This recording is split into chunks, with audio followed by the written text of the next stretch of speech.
but these people did this and they lived in these grass huts. So that didn't really like resonate with me.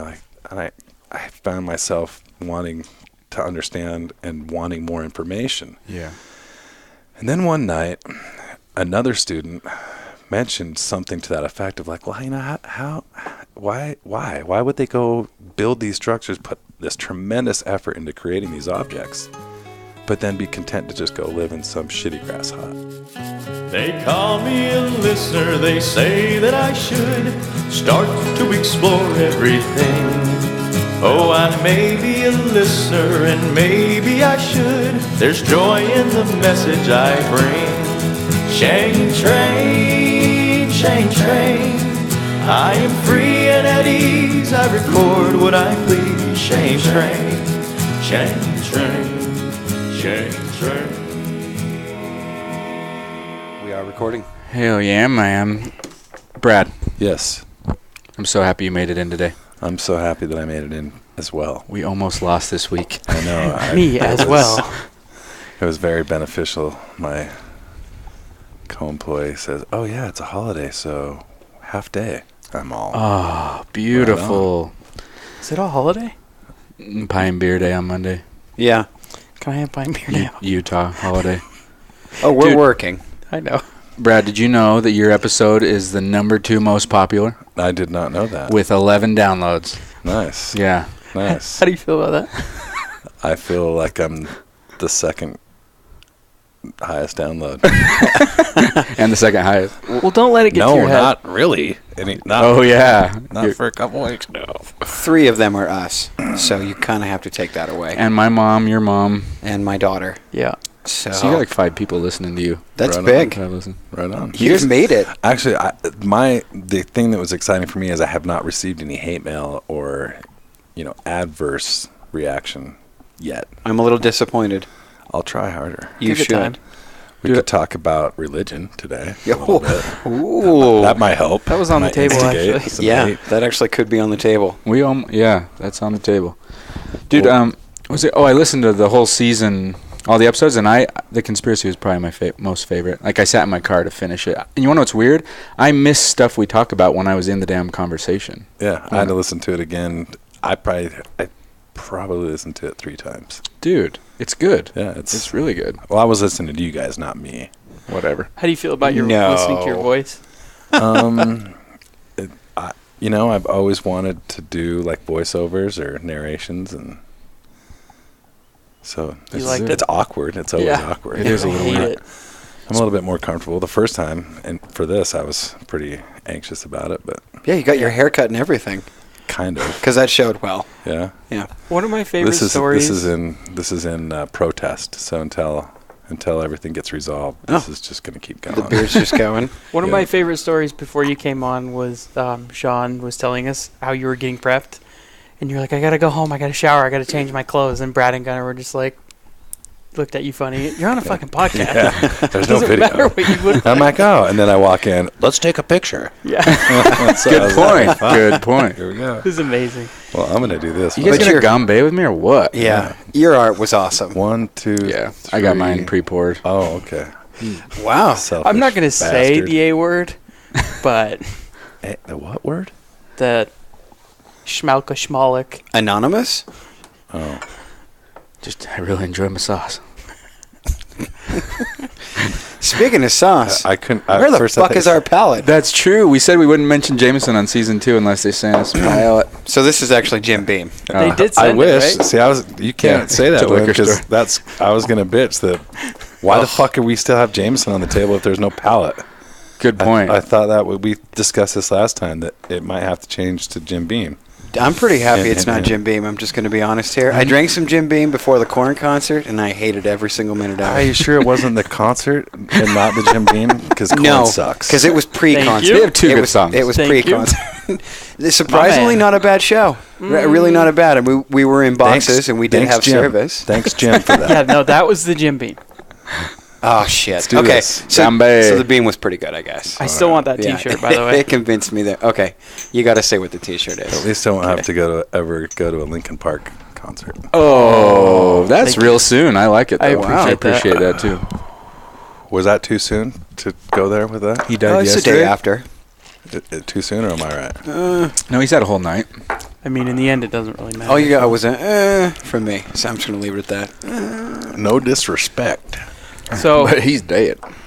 in the group chat, I think it was last week, we have a ShaneTrain group chat, and it was right when he got back from the concert. And I found this T-shirt, and it says, "I don't like corn dogs, but I like corn dog." Corn, comma, D-A-W-G. Oh, I got it the first time. Thanks for the clarification. I'm but trying to get them to buy it for me. I got Because the I joke. fucking love it. This isn't funny. Give me a Sharpie. I'll make one for you right now on your shirt. I They don't had like it. They had it corn at the dogs. concert, and I picked it out for you. But I'm holding out for Christmas. I'm sorry. It's the best T-shirt I've ever seen. I don't want you to wear it. Yeah. Corn sucks. Linkin Park sucked. He just No. died. Give him a day. Okay. I didn't say he sucked. I was Dude, just the saying- asshole left 6 kids though. Like he did? Yeah, He had 6 kids? Yeah, He like, timed it on that one Yeah. guy's. Chris Cornell's birthday. yeah. Like So rocky. So, That's Like- harsh. And hanging himself. premeditated depression is kind of That's a hell of a way to questionable. go. I mean, and I'm not talking shit on depression by any stretch, or minimizing the aspects of suicide. You but- remember that hate mail that you talked about earlier not getting? Well, Just saying. is that wait? That's gonna be what gets Yeah, it. that's Talking shit about Yeah, the no, Linkin everybody. Park head Yeah, the lead 9/11 singer? stuff was cool, but you even touched on Linkin Park. People are like, no, fuck you. I like Transformers. I just want That to. soundtrack was I want to dope. clarify something. I said Linkin Park sucks. Yeah. They And sucked, I said ditto or Yeah. second. No, I that or can't agree yes. with you. They I sucked. can't agree with you. bro. For a brief moment, I liked him when I was like running away from Utah. Like I in- have in seen like so 97? many Yeah, and I was really articles. sassy. Okay, and that was the 90s. A lot of shit was. Yeah, there was some I 90s. was mad at my parents. And I have seen so many articles on Facebook today talking about how transformative they were. As far as rock, no. See, And and I'm I don't just agree like, with that. No, yeah. dude, no. Yeah. That's like saying we do Nickelback is the best it's ever been. It's just not going to happen. Well, Or Drake is good at rap. It's Oh, just not going to No happen. rabbit holes You down just- that. there we go. Hey, let me ask you a had to question. bring it back to the Drake. Yeah. thing. you like I've rap, got a right? weakness for it. I'm Hip-hop? sorry. I do. Do you like Tyler the Creator? Uh, Have you listened to I his don't new album know. yet? No, I have not. Oh, came out yesterday. All right, well, Pick it up. I can't you go. need to like text me these. It's things called or email me. Scumfuck Flower Boy. Really? Yeah, Sounds pleasant. it's good. That's why I didn't see it You- because it wasn't in. You the didn't just make clean that up on the section. fly? No, it's good. Wow. Check it I'll out. have to check that out. Recommendation. Everyone, I'm Now gonna, I'm intrigued as opposed to before I might not have been. you're welcome. dude. Thank you. I'm not going down this rabbit hole. Leave it to Millie Mason to bring us some Fucking Millie Mason. street cred. That's up what he this goes by in bitch. New York, right? When I Millie Rock? Yeah. All right. Yep. I'm bringing it to the focus Oh God. because I was told to study for this episode. Ancient structures. Is that You what? were the only one told to study because you don't do it otherwise. Yeah. Well, Dude, I maybe wa- not just studying, just like things that interest you. And again, for me, like just going back to our first little exploration into the subject. Yeah. Like it's all kind of tied, and it's history. If we put it in this conspiracy box once again, so let's try not to put it in a box. Yeah. So let's set a precedent really quick, though. You did teach engineering. I mean, your background... architecture. Architecture. Yeah. So you've got a background in this before we dive in. I mean, I guess the disclaimer would be is I don't put myself out there as an expert in anything. I just read a lot. I don't like fiction. There's too much real cool weird Yeah. shit. Yeah. I mean, not Yeah. not to knock fiction, but it's just not my bag. Reality's juicy. But I do like to read, and I do like to question and wonder. I like the way you think about stuff too. You're like, let's not go down the sensational route. Let's go down the non-sensational reality. Well, And That that's was good. a big deal with the last one, That was a too. big deal and you for came me. across really well. Yeah. Well, and so I guess for me, I'll start by saying again that I'm not an expert on anything. I don't expect anybody to jump on my train and expect that I'm going to provide answers or expect that I have answers or Oh, fuck. anything. I'm out of here then. Well, Can I tell you something But- you are an expert in? what? Growing a beard. Thank you. I seriously have beard envy. Oh, Yeah. Mason. Mill Rock. It's ridiculous, really, but it just happened, and I was like, "Oh shit!" You need a hug. Leave it to me. Yeah, you need a hug. Go on. Actually, I got pulled over the other day. I always wear my seatbelt, like religiously wearing my seatbelt all the time. And I was fixing my swamp cooler, and I live right by a Lowe's. I went back and forth like 3 times. And on the last time, it's like 10:15. I was just dying. I'm on my way back. Got my swamp cooler pump, and I pull out, and I'm literally like 3 minutes away. Right? Pull out at the stoplight on 13th South and 3rd West, and I start pulling forward, and boom, get pulled over. That sucks. And I'm just like, shit, I knew exactly what it was for. Yeah. And I wasn't worried because I didn't really break any laws. I knew that's what it was for, but I'm like, God, I'm going to get a ticket for this stupid seatbelt. So I pull in, cop comes up, and he can, I'm sweating. It's hot as shit. And I'm just dying. Were you in the white truck? I was. Okay. I was in Mac. Anyway, so he kind of walks up. He's like, you got AC in this thing? I'm like, psh. You see this thing? Actually, it does have AC. It's just not charged. And I don't really use AC anyway. That's another story. But anyway, so he's, Season 3. takes my ID, and I go to give him the registration and the proof of insurance, and he doesn't care about it. He just wants the ID, and he says, just give me a minute. I'll run your ID, and I'll come back. Just sit tight. I'll get you on your way. So he comes back, and he says, well, here's your ID. I'm not going to give you tickets. This is a warning. And then he hands me a coupon for a free Slurpee, which I thought, that's cool. Like they had this little, we're not going to give you a ticket. Here, have a Slurpee. So positive reinforcement, I guess. Wow. But then he says to me, and he goes, here's another one because I like your beard. And then I was like, oh, shit. The guy's got handcuffs and a gun. Where's this going? So you got hit on. Yeah, I was kind of... Nice truck. Little did you know you had handcuffs and a gun in your beard. Yeah, well, and among other things, that's the best place to stash stuff. Right. So. Oh, didn't you say you didn't want rabbit holes? No, it's cool, man. It's interesting. That wasn't a rabbit hole. Okay, so back to my disclaimer. So I don't. Wait, I gotta follow up on that real quick. Okay. Did you go get a Slurpee? No, I haven't. Still got the coupons. You want one? 2 of them. I was only going to give him one. Go double. No, I say you both can go together. Ooh, go double fist. Is that a date? Slurpees. Yeah, Friday night dates. Double Sweet. fisting. You just wanted to say fisting, didn't you? I My didn't allergies single are that killing word me today out. too. So if I take off my headphones and turn to the side and sneeze, I got you. Excuse me in advance. Okay.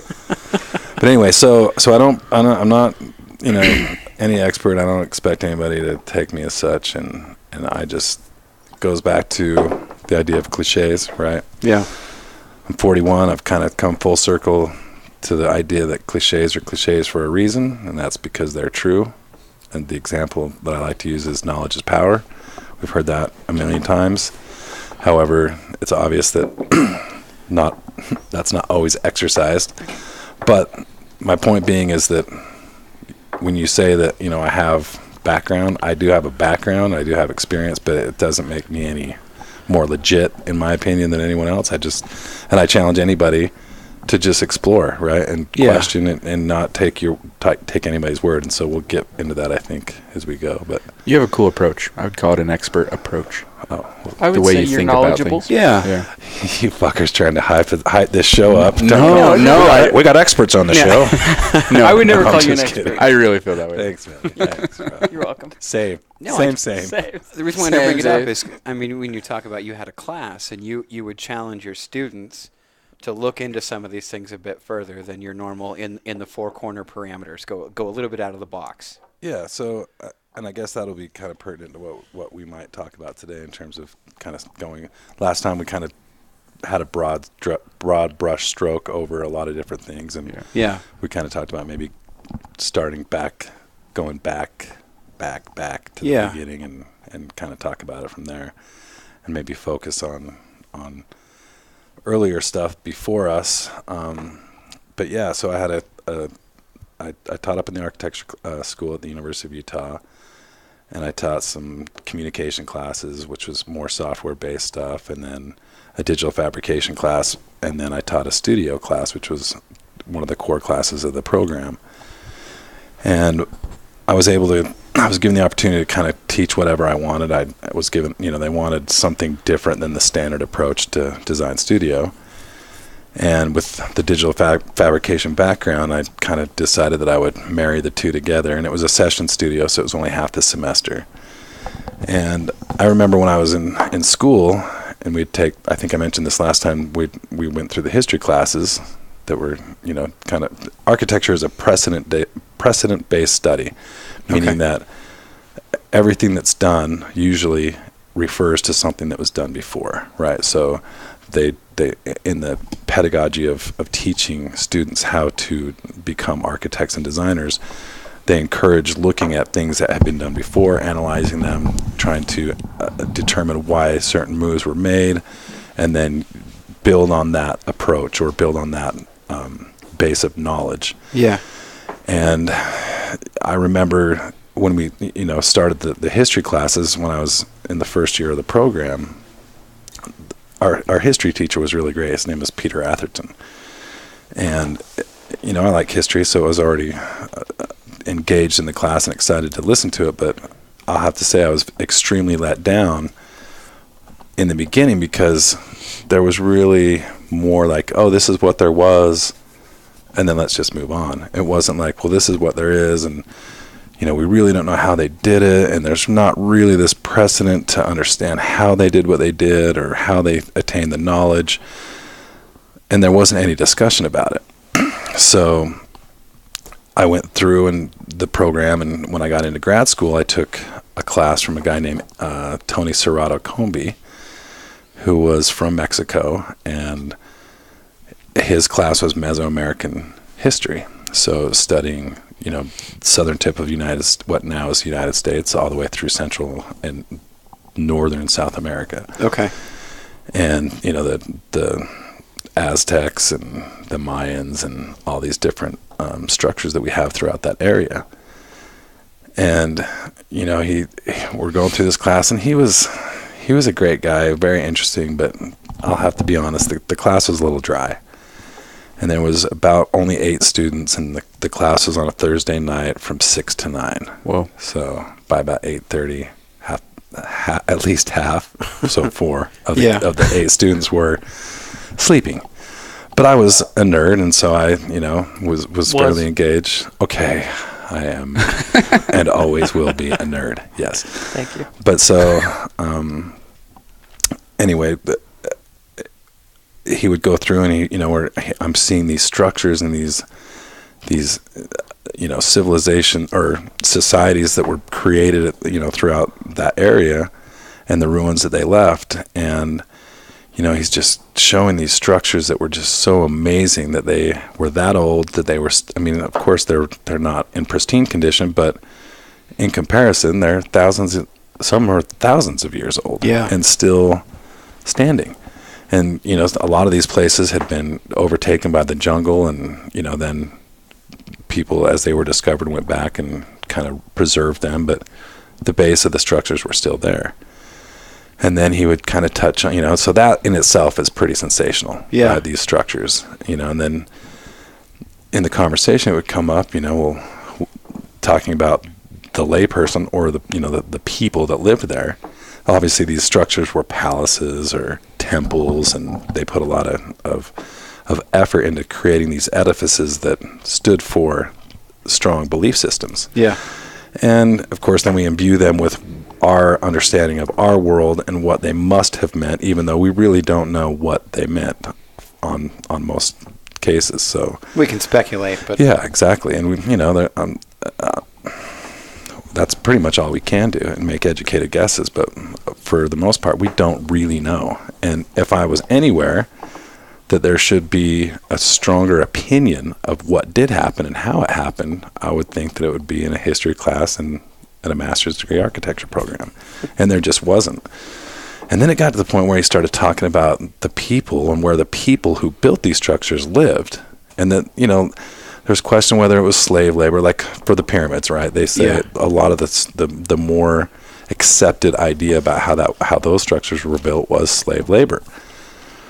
But he contended that those structures throughout that area of the world weren't necessarily built by slaves, but by the people that lived there as tribute and willingly, right? So they built these amazing structures that were aligned with constellations, that had observatories. They had, if you look at the Mayan calendar, everybody has heard of that, but I don't really think people really understand the amount of knowledge that was encompassed in the things like the calendar, and then again imbued into the iconography of the structures. But these people lived in grass huts, and they didn't have a written language, and they didn't have, high-tech tools, and they didn't have these things that, today, if we look at the way that we, just take, like, say, I-15 and how long it takes them to do that, and they get done, and 2 months after they get done, it's almost obsolete. It's not, doesn't work. Yeah. They've redone parts of it extensively 3 or 4 times. There's just a lot that goes into it. But these people did this, and they lived in these grass huts, so that didn't really resonate with me. And I found myself wanting to understand and wanting more information. Yeah. And then one night, another student mentioned something to that effect of why would they go build these structures, put this tremendous effort into creating these objects, but then be content to just go live in some shitty grass hut? Yeah. And it was kind of, it resonated with me, and again, I'm in my second year of graduate school, so I've been exposed to a lot of history, and again, being a precedent-based discipline, we're taught to kind of look at the history before we try to, propose what should be done moving forward. And I'll never forget, the student asked the question, and this guy's a really mellow guy, but it struck a nerve with him, and he just said, "Well, I could tell you it wasn't aliens." Whoa. What the hell? So he'd heard it a bunch before. No, I'd never heard. He had heard it, and he was just... Yeah. But I had never heard anything like that. And I'm like, aliens? What? Why is Tony all hot about aliens? Like, what's going on here?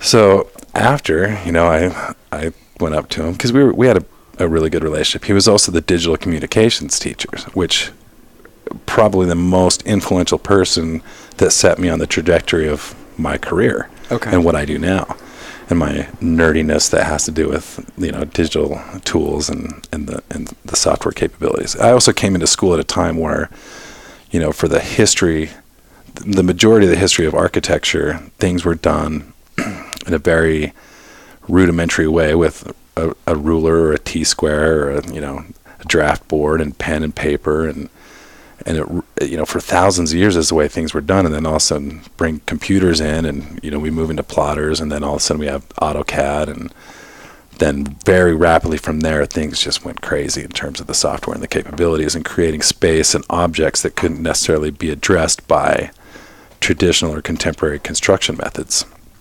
And 3D printing was kind of one of those things that was coming on. Actually, it had been around for a few years, but moving into the architecture world, and so some really high tech nerdiness stuff that I was also interested. So it was kind of interesting that here's this guy that, he did work for Final Fantasy. He was sponsored, sponsored by Autodesk, Dell, when they started developing large, what we know now as these large flat panel monitors.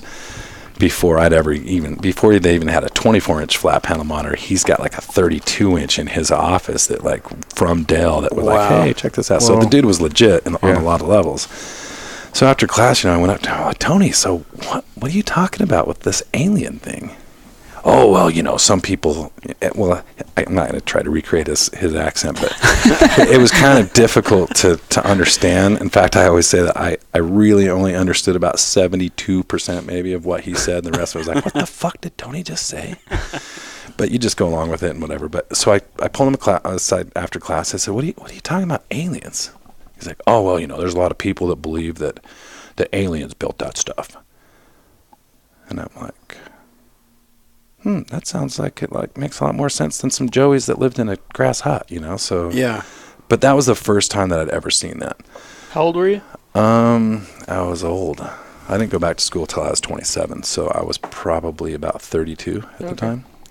And in all of my history, I'd never heard, I saw things in this class like Puma Punku, and, a lot of people know about Machu Picchu. Yeah. Can I just say mine? No, anyway, so Göbekli Tepe. Yeah, well, we'll get into that too. Things like that. I had never even heard of that, and then so I started. It's these kind of scenarios that have been reoccurring issues or themes throughout my life where it's like, wait, how did I never hear about this? Like, why isn't that like the first thing in history class? We're like, holy shit, guys, look at this. Like, we have no idea. That would be awesome. Right. And there's this innate, I don't know how to say it, but it seems like that as soon as people can't make sense or don't understand, they're desperate to make sense of something. So as soon as something's proposed or put on the table that, generally one or two people, then, 3 or 4 people, and then, all of a sudden it's like the group thought or the group accepted understanding of something. And then you step back and you're like, well, wait a minute. And going back to the hate mail, I like Jesus, right?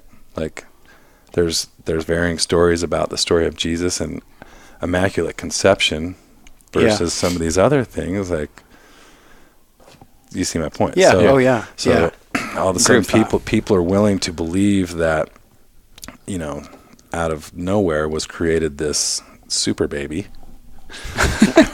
Sorry. I like that you cringed when you said that. That's pretty awesome. I'm really trying for this hate mail. No, but in all seriousness, I mean no disrespect, because I firmly believe that people should have their beliefs, and I think it's important for people to have their belief systems, whether it be faith based or whatever. But I mean all disrespect.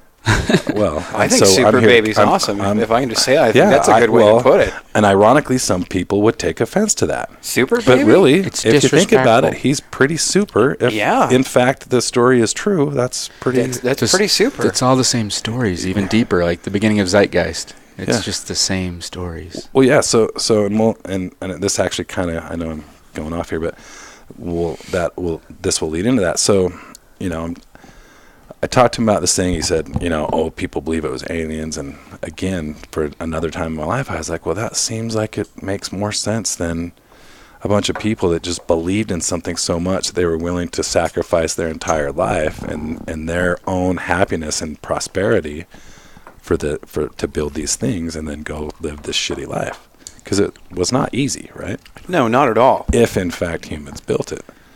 But then you start looking at capability. Like, we can't really. Side note: when I was in school, we had a program called Design Build Bluff. Very cool program. Takes students out of the classroom, and they're affiliated with the Navajo Nation down in southern Utah, in the Four Corners area. Yeah. And the idea is that we work with these Native Americans to help provide solutions for housing in their area of the world that doesn't have a whole lot of resources. So a kind of a sustainable aspect to a living structure or a domicile that is responsible and also has some capabilities of them building it and being involved in taking that idea and being able to use those ideas and those building techniques with their current situations. So, I'm looking at this Jameson. I just kind of lost my train of thought. That'll help. Happens to me. Yeah, that'll help. I'm still stuck on Grass Hut.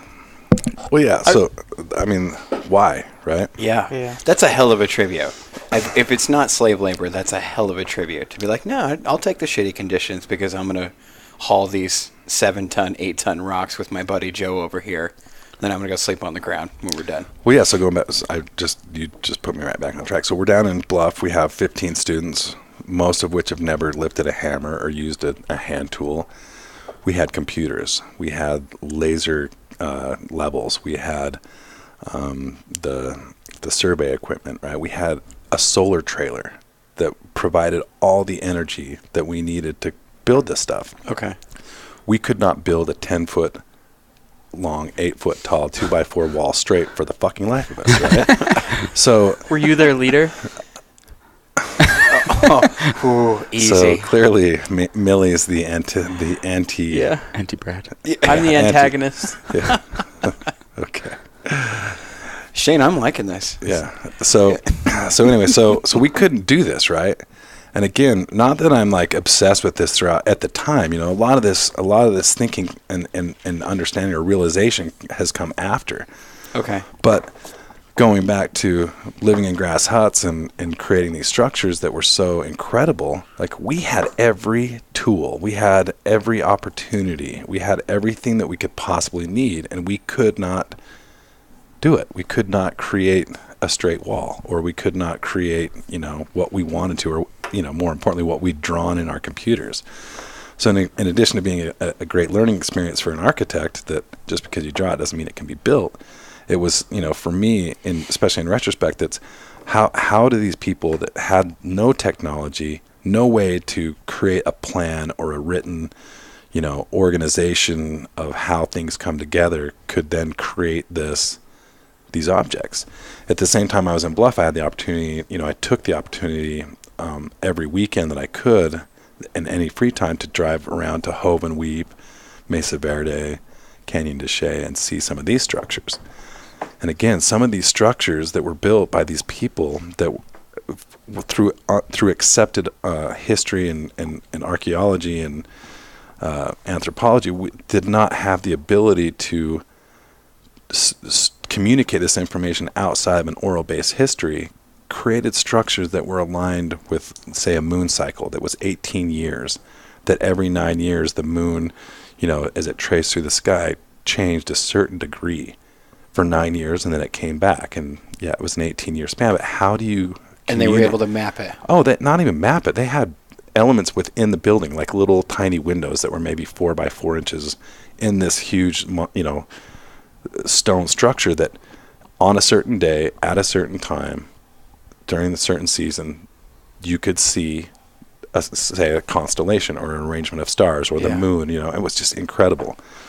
And one place that I didn't get a chance to go to was Chaco Canyon, which is in northern New Mexico, built by, around the same time by a lot of the same, I don't want to say same people, but same group of peoples that shared this, oral-based history. And that structure, which is on the World UNESCO Heritage Site, was basically in our backyard. And again, I'd never heard of Chaco Canyon in school. I'd never, it wasn't a discussion, but it's almost on the same level in a lot of regard as, say, the pyramids, which we all know about. Yeah. So those kind of things were pretty crazy to me. So back to Tony, back to aliens. Okay. And how frustrated he was that somebody would even propose that idea was something to be considered. And so touching back to what we originally talked about today was that as soon as something doesn't align with somebody's thought process, we call that cognitive dissonance, right? You have this accepted understanding of something, and then this new information is presented, no matter how valid and how true and how, factual, whatever. People still, the human nature is to reject that new information and hold on to the previously held understanding or thought process. Is this it? Yeah. So this is Chaco Canyon? That's part of Chaco Canyon. It's and again, the other disclaimer is I don't claim to be an expert, so some of my facts or some things I might say might not be 100% right, but the idea is go look for yourself.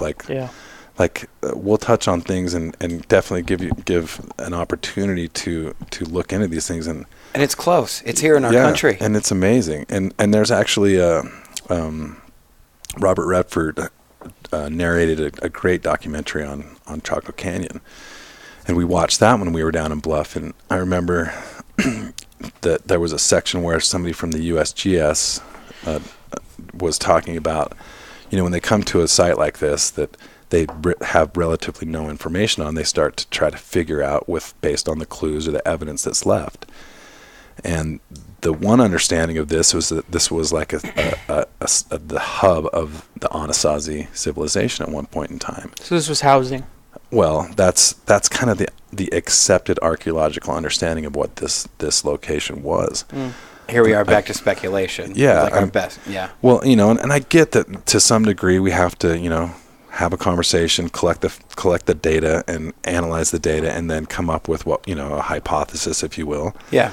And so that's what people that did that kind of put their head around, that, this had to have been that there was so much intention into this structure and this site that it had to have been this amazing metropolis, if you will, and a trading center.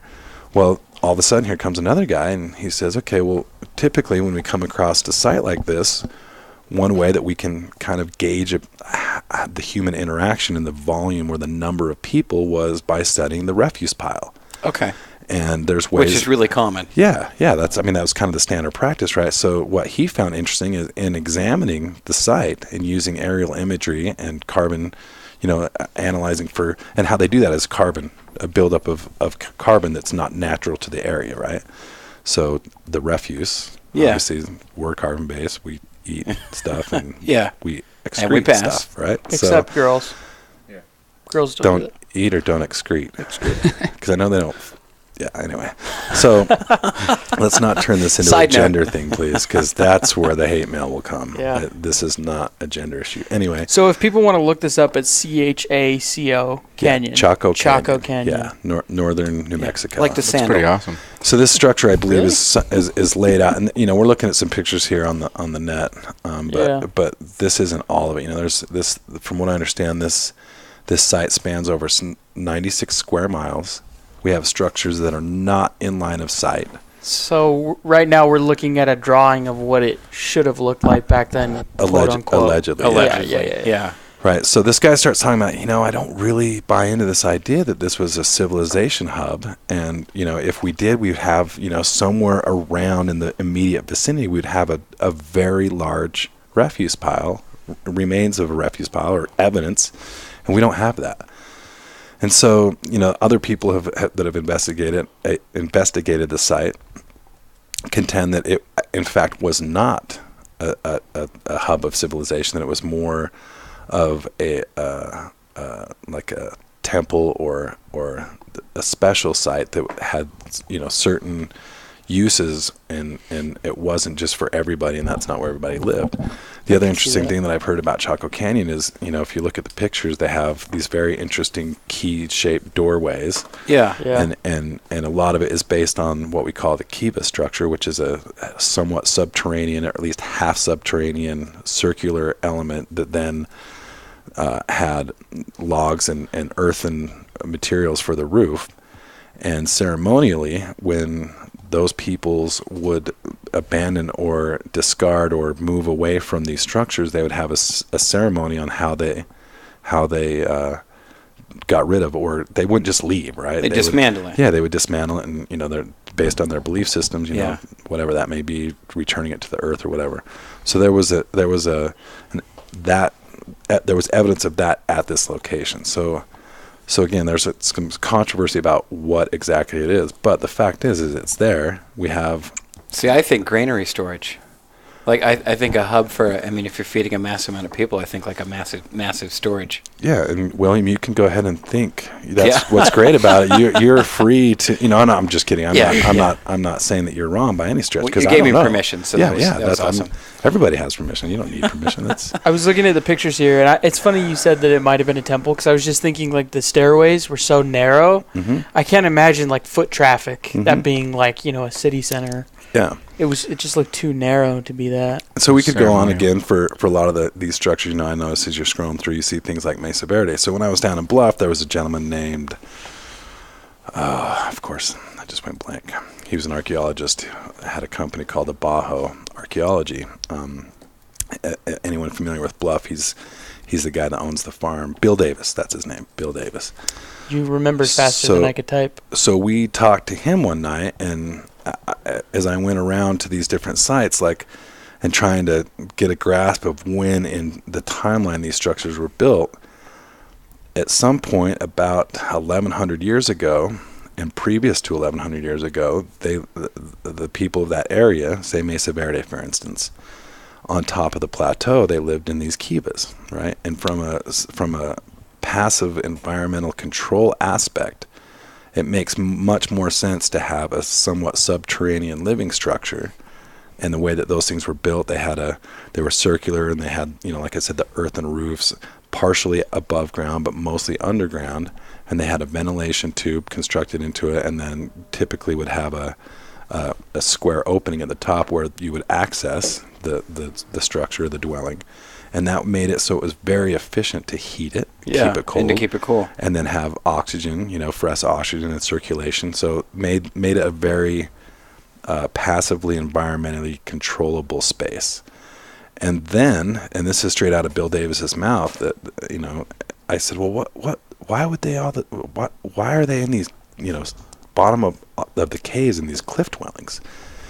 And he, told me that was one thing that probably astonished him the most, and that he himself, who was a lifelong, very, very well respected and knowledgeable archaeologist, had no answers, and questioned himself, why in the world would they live in these structures that were optimal living conditions and abandon those for all of a sudden these very, very much opposite structures, right at the bottom of these canyons that didn't take advantage of any solar gain, or they were very drafty. They were tucked back in these corners, or under these cliffs, and they didn't have the same attributes that you would think that people of that time would favor, as opposed to these large, cold, drafty stone structures that were hidden underneath these cliffs.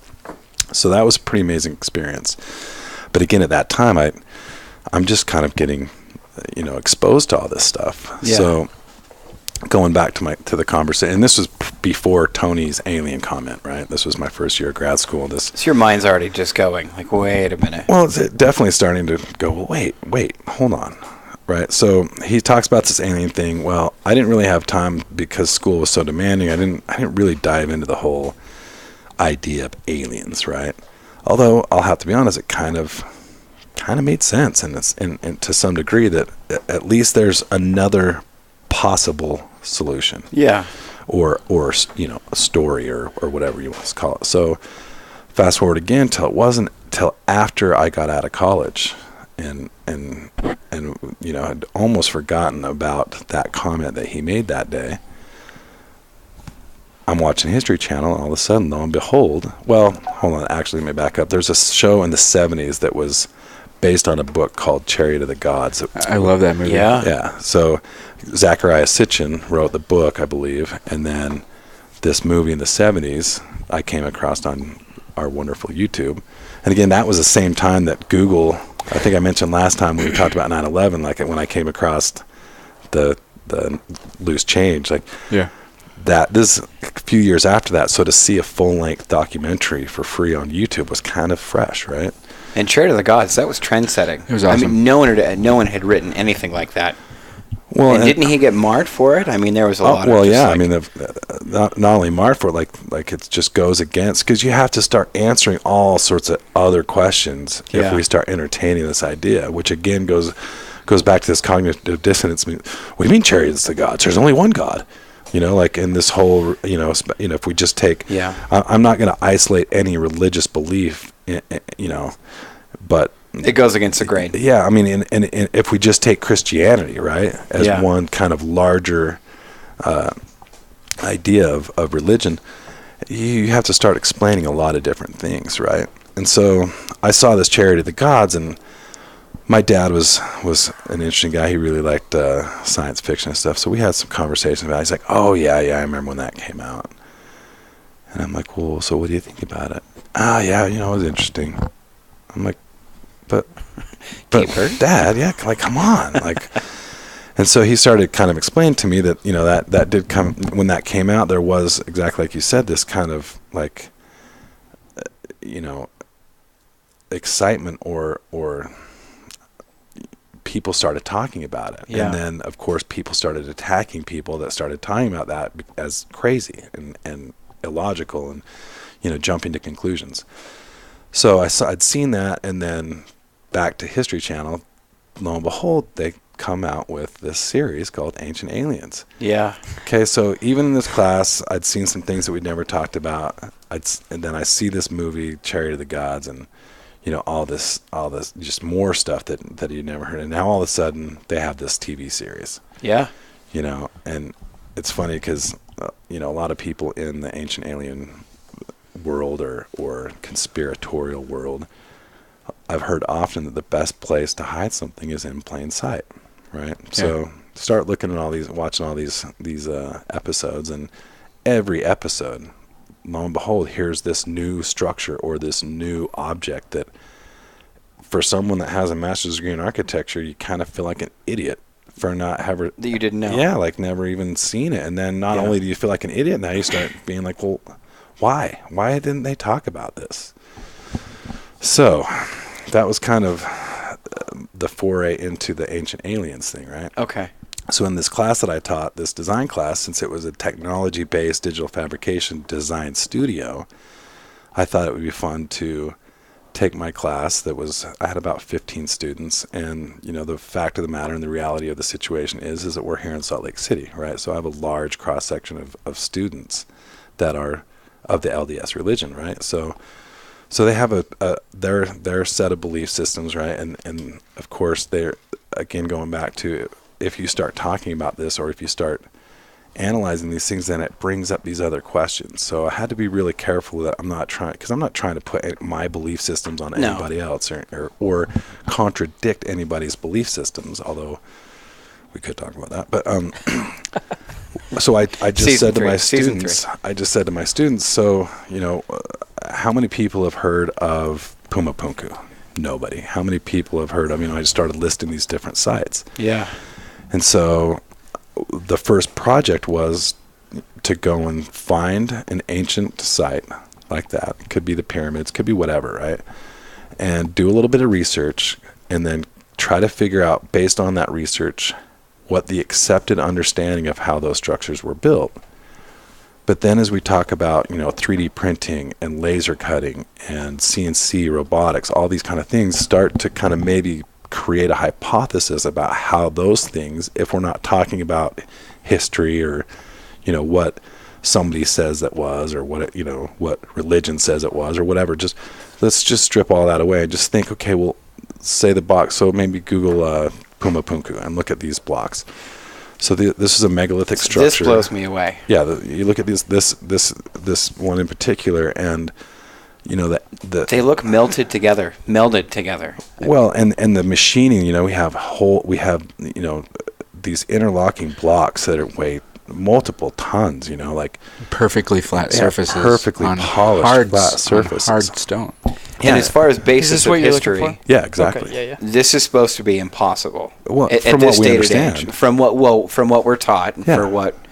Yeah, I guess what we're taught is the best way to, beyond our reasoning. This is supposed to be impossible. Yeah, so it actually was really exciting. Like at first, at one point in the very first day when we started kind of explaining the first project, as soon as I brought up ancient aliens, I was surprised how many students still hadn't ever even heard of that based on the TV show. Right? Okay. Where is this? This is in Peru, right? This is in Google it. I think it's in Peru. It could be Turkey. No, I think it's Bolivia, if I'm not mistaken. Oh yeah, Bolivia. That sounds right. Let's just shout out right in that area. Yeah, Bolivia, Okay. Western Bolivia. Right in that area, there's a lot. I mean, it's got a lot of different sites adjacent to that. Again, now I can't remember the one that's right down the proverbial road from Puma Punku, which is another megalithic structure that we find the same construction technique all over the world, where now talk about blocks that look like they were melted together, where we have each block is unique. There's not one module, there's not one system. It's blocks that have 7 sides, and that you can't even put, thousands of years old, but you still cannot put a knife or a razor blade or a piece of paper through the breaks between the stones. So, question for you then. I mean, you've dealt with how possible is that to do now? In my opinion, Yeah. based on the accepted understanding of who did it and what technology they had at the time, Yeah. 100% absolutely impossible. Okay.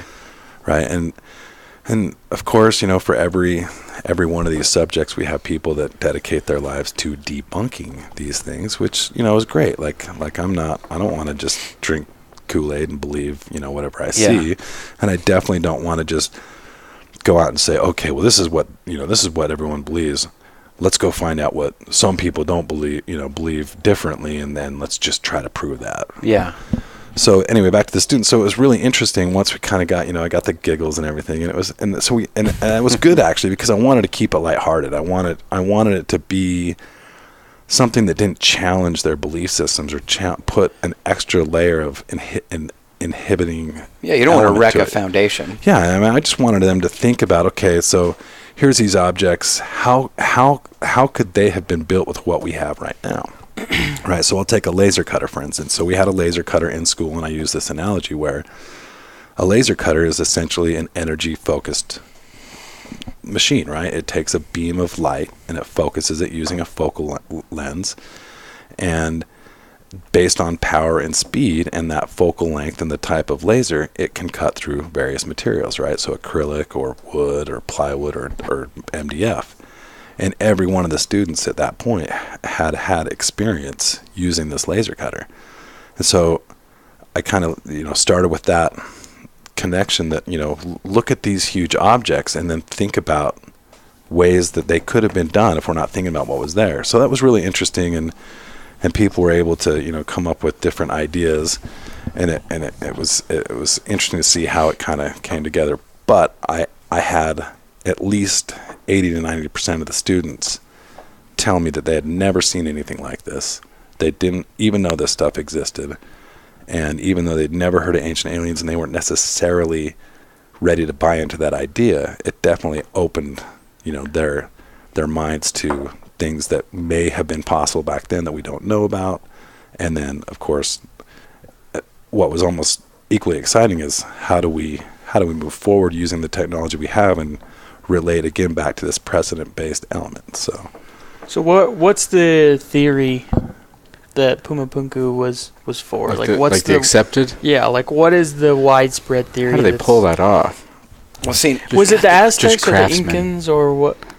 Well, we don't really know. Okay. What Pumapunku specifically, there isn't any information really. Yeah. And again, all of the information that we do have is procured by interviewing people of the area that have an oral-based history that's been, stories passed down.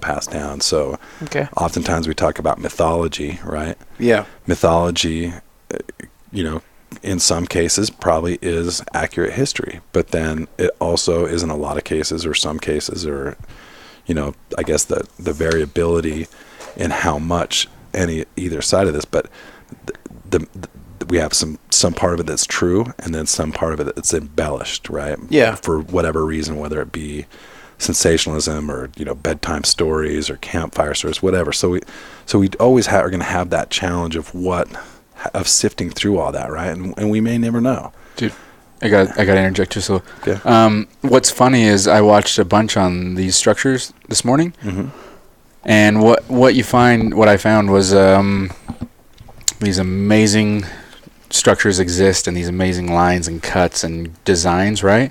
And then you see later where the real tribal people showed up and sucked and built these really shitty things on top of amazing things, and you see them interlace, and it's I don't think we have a history that even connects to these things. Maybe we do, but something happened where the craftsmanship went way down fast. You're exactly right. So what is that?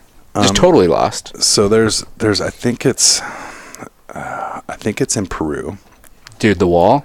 There's a couple of them. Perfection. Right? Yeah. And then just shit. Yeah. So where they added on. Yeah. There's a beer. This right here. This symbol right here. This one? Yeah. So I believe that's just down the road from Pumapunku.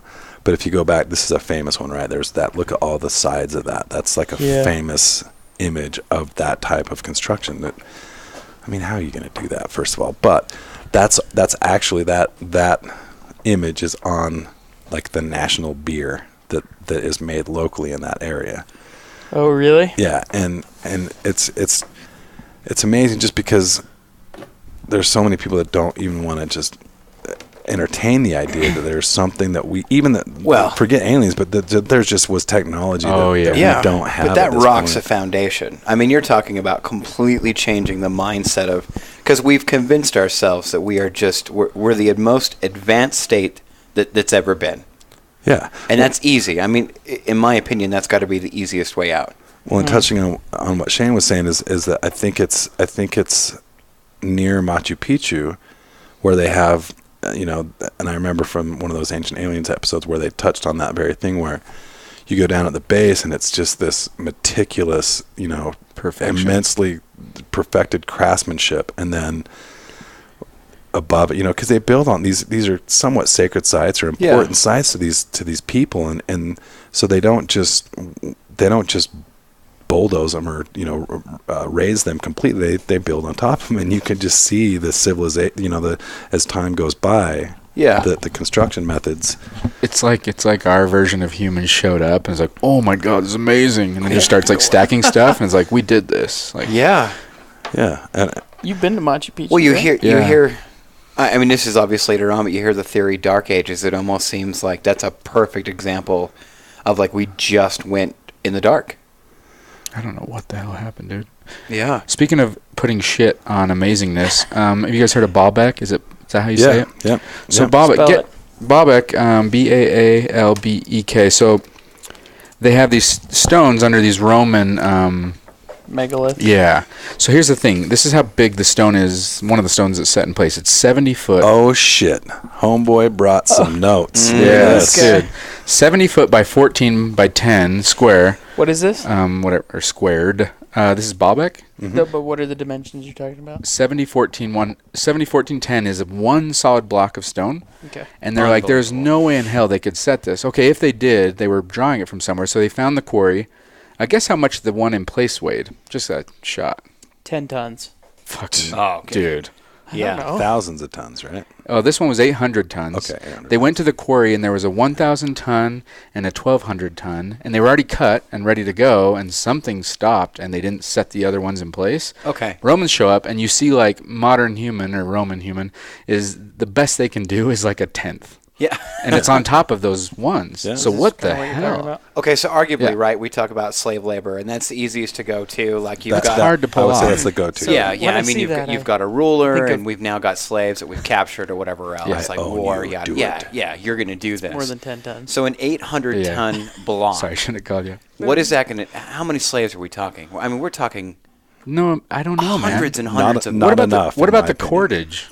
Like, there's Yeah. I don't even understand the tech that could make that happen. mean, you're Well, not at the just- time this happened, we got to also remember we don't have the wheel yet, right? No. And in a lot of these places, at least, I mean, some of these aspects are kind of hard, like they talk about the pyramids, right? And so just for fun, Google how many blocks are in the Great Pyramid. You Let's just touched do on math. this. Like, if you did the math, it's setting one a second Yeah. or something. Yeah. So there is a question. 2.3 I wanted million to blocks. ask you. Unbelievable. So 2.3 million blocks. I don't care right? how you slice Yeah. this. This is going to be They're an good. average of 2.5 to 15 tons each. Unbelievable. Okay, so Yeah. two The dead 2.3 air. million, right? And then, and I think it might even say this in the blurb here. From what I Had to have understand, set a block every 2.5 minutes. yeah, that's not. I mean, there's a lot of varying, analogies. Dude. But still, even if you just take that, I've heard as short as 7 seconds. But from what I understand, 2.3 million blocks. It was built in 22 years, right? Yeah. So if you do that, That's our speculation. That's Yeah. our best guess. So 22 years times 365, right? Mm-hmm. Times 24, right? That's hours times 60, right? That's our seconds, right? Yep. 11,563,200, Correct. right? So if you do the math behind that,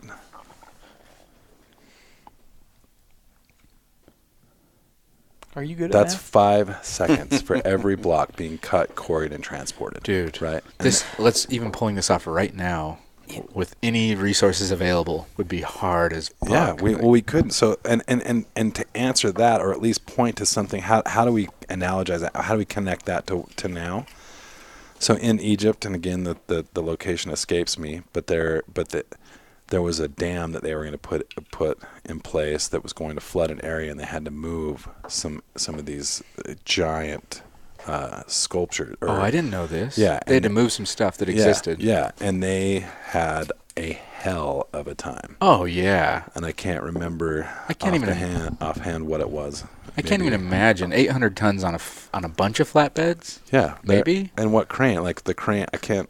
You could even Google, what's the heaviest a modern day crane can lift? Like, And we just got done talking about lasers, sophisticated equipment, and we're still mind-boggled of how the hell this Yeah, happened. I'm starting to feel like sophisticated should be in quotes because I Yeah. wonder if our tech is just stupid for the tech that it would take to move. Yeah. I wonder if it was our tech or somebody else's tech. Yeah. So, Dude, speaking it of pyramids, makes I more did have a sense. question. Go ahead. The Great Pyramids, true north. Yeah. Well, okay. How hard would how capable or how reasonable does that sound to be able to get it even true north then? Well, and I would agree, going back to the story that we had every tool imaginable to just build that 2x4 wall that was 10 feet long, 8 feet tall, and we couldn't do it. And you struggled. Yeah. So, there's a lot of different attributes, and it's really easy first of all, for somebody to just kind of cherry pick elements and say, oh, well, there's this. And then just as easily, it's just, as easy for somebody to come and kind of cherry pick to debunk some of these ideas, whether they're these ideas or any ideas, right? So you touched on the whole, it's oriented true north, right? Yeah. Well, there's evidence that the poles on the planet have shifted, and that where perhaps there was water one time, there isn't now, and things have shifted around. So, I can see where those kind of things are hard to defend or hard to prove. But from what I understand, that if you take the mass of the Earth, which is not a perfect sphere, unless you believe it's flat, and it's not a sphere at all. Which we cleared this up. You're not a flat earther, right? I'm not. I don't put myself in any category. I'm an egg earther. But I will have to say that I can't say that it's not, just because I can't say it, right? I don't have a spaceship. I don't have a way to go see if you haven't witnessed this. I haven't witnessed it, yeah. So and really, I'm a very we're just trusting NASA. kind of person. I feel like there is, and I don't trust NASA. So there's kind of the conundrum is, we have to trust somebody, but I don't trust NASA. And if you look at, ironically, and I was going to wait to touch on this whole thing. Go ahead, you can wait. Wait it out, dog. Should we Gombe first? We should before you go down that. Let's Gombe, because that way at least people understand that we Gombe before we started talking about flat Earth. Do we have Gombe shirts up? Yeah. Should we bring up Kyrie Irving right now? Can we come back to flat Earth, because I want to touch on something real quick? I haven't talked anything flat Earth. Flat Earth just pushes that weird button. I know. Like, okay, now you're officially Oh, inside. really? Because 9/11 being an inside job doesn't push that button. No, being the explorers that we are, I have a hard time believing that there's an end of it all. Wait, you're an explorer? Tell me about what explorations have you done? Did you see the quotes of we? Yeah, but we nailed it. We as human beings implies that you were part of a group of people. So I'm just curious. Okay. I go out to my backyard. Did you go with Admiral Byrd on his expeditions? I did. Bring a ruler on the next flight you Antarctica go last week. Bring a ruler. We'll talk. No, we'll come back because again, I will say right now, I am not a flat earther. How hot is we'll come back to that? Just say flat Earth. And hey, I want to touch on something. Yeah. On what is this? Pumapunku? Uh-huh. This looks like sewage to me, or irrigation or something. Yeah, definitely could be. That looks like it should have running water and goes into some pipe Mason. system. Yeah. I just got permission earlier to think, so go ahead. Put the cap on. Yeah. So is there more to this than just the buildings? You tell me, Millie. Oh, my God, dude. I hate seeing these. Do you know how long I've been on this planet? 27 years. 27? That's nothing. I was right. Wow. Yeah. See, Wow, I didn't know you were remember. right. I actually do listen to you. Wow, dude. And I comprehend the things that you say. You're like the nicest guy, man. Mason, who's Pearl Jam? Sorry, I had to do it. Eddie You Vedder. don't like Pearl Jam? We had to I teach just don't him. know who they are. When I first met him, he was like, I don't know who the hell Pearl Jam What's is. the best Pearl Jam song? I'll go home and fucking listen now, to it. do your Eddie Vedder impression. Even flow probably. Yeah. Jeremy. Even if it's not the best, the most resonant, iconic. That or song. Jeremy. It's their sound. Jeremy's pretty. Yeah. Pretty That's bomb. more popular though, and I can't really accept that it's the most iconic because it was played a lot on the radio. Okay. Sean said that he used to come home from school and wait for the music video to come on. Oh yeah, of dude. Pearl Jam. Could you imagine that? I How can't. shitty would that be? What You a had to wait. shit life. Yeah. Thank God for I waited Google. for a lot of videos, dude. Do your Eddie Vedder impression for me. Yeah, that's good. Pretty good. It's familiar to me for some reason, but it's not having Eddie. ever listened to Pearl Maybe Jam. like Fat Albert. Yeah. So anyway, Never listened to Pearl Jam in my life for a reason. Well, then you nailed it, bro. Yeah, nice job.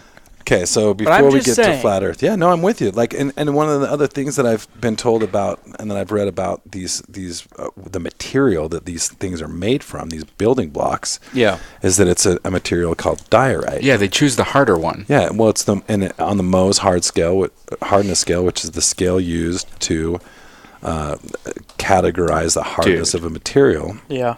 The only thing harder than this material is diamond.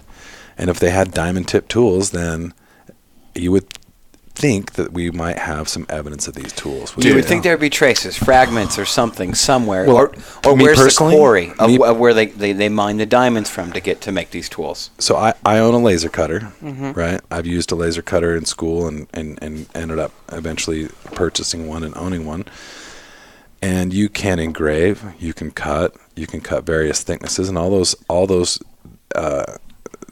actions are controlled by a combination of speed and power. Okay. Right, and focal length. So to me, when I look at these, if I just take myself out of the context, it just based on the smell test, if you will, laser, some sort of energy focused. Yeah. No, straight up. If you didn't have all the human conditioning, you'd be like, And if you think about it, so this is really what I want to touch on before we talk about flat Earth. But again, I'm not a flat earther. But when you look at the creation stories of all of these civilizations, or any civilization, any ancient civilization across the globe, they are very, very, very similar. And to put it just in a basic kind of one-liner thing, somebody came down from the sky and brought with them technology and knowledge that was not here before. Perfect. Right? So, this is not me saying this. This is not something that I'm saying. This is something that they are saying. Yeah. Time and time again, people across the world that we are supposed to understand and believe that did not connect and conversate with each other. And I'd like to push flat Earth a little later, because I'm glad you brought that up, because I want to talk about Sumerian theology, you will. Yeah, I mean, so that's kind of where I hope that we would, because we want to start at the beginning. No, that's cool. Go ahead, because you haven't said a whole lot, but you did bring out your notes. So if we're taking grades, by the way, you two are in trouble, because this guy, he's on track to get way to go, kiss ass, dude. So did we just get demerits? I don't know. Where's your notes? Break something out. Hey, actually, Millie's got the laptop. Yeah. William, what you got? He's audio, dude. Actually, hold on. He's cool. He's got Idaho roots. Yeah. And he's got the T-shirt to prove it. Idaho.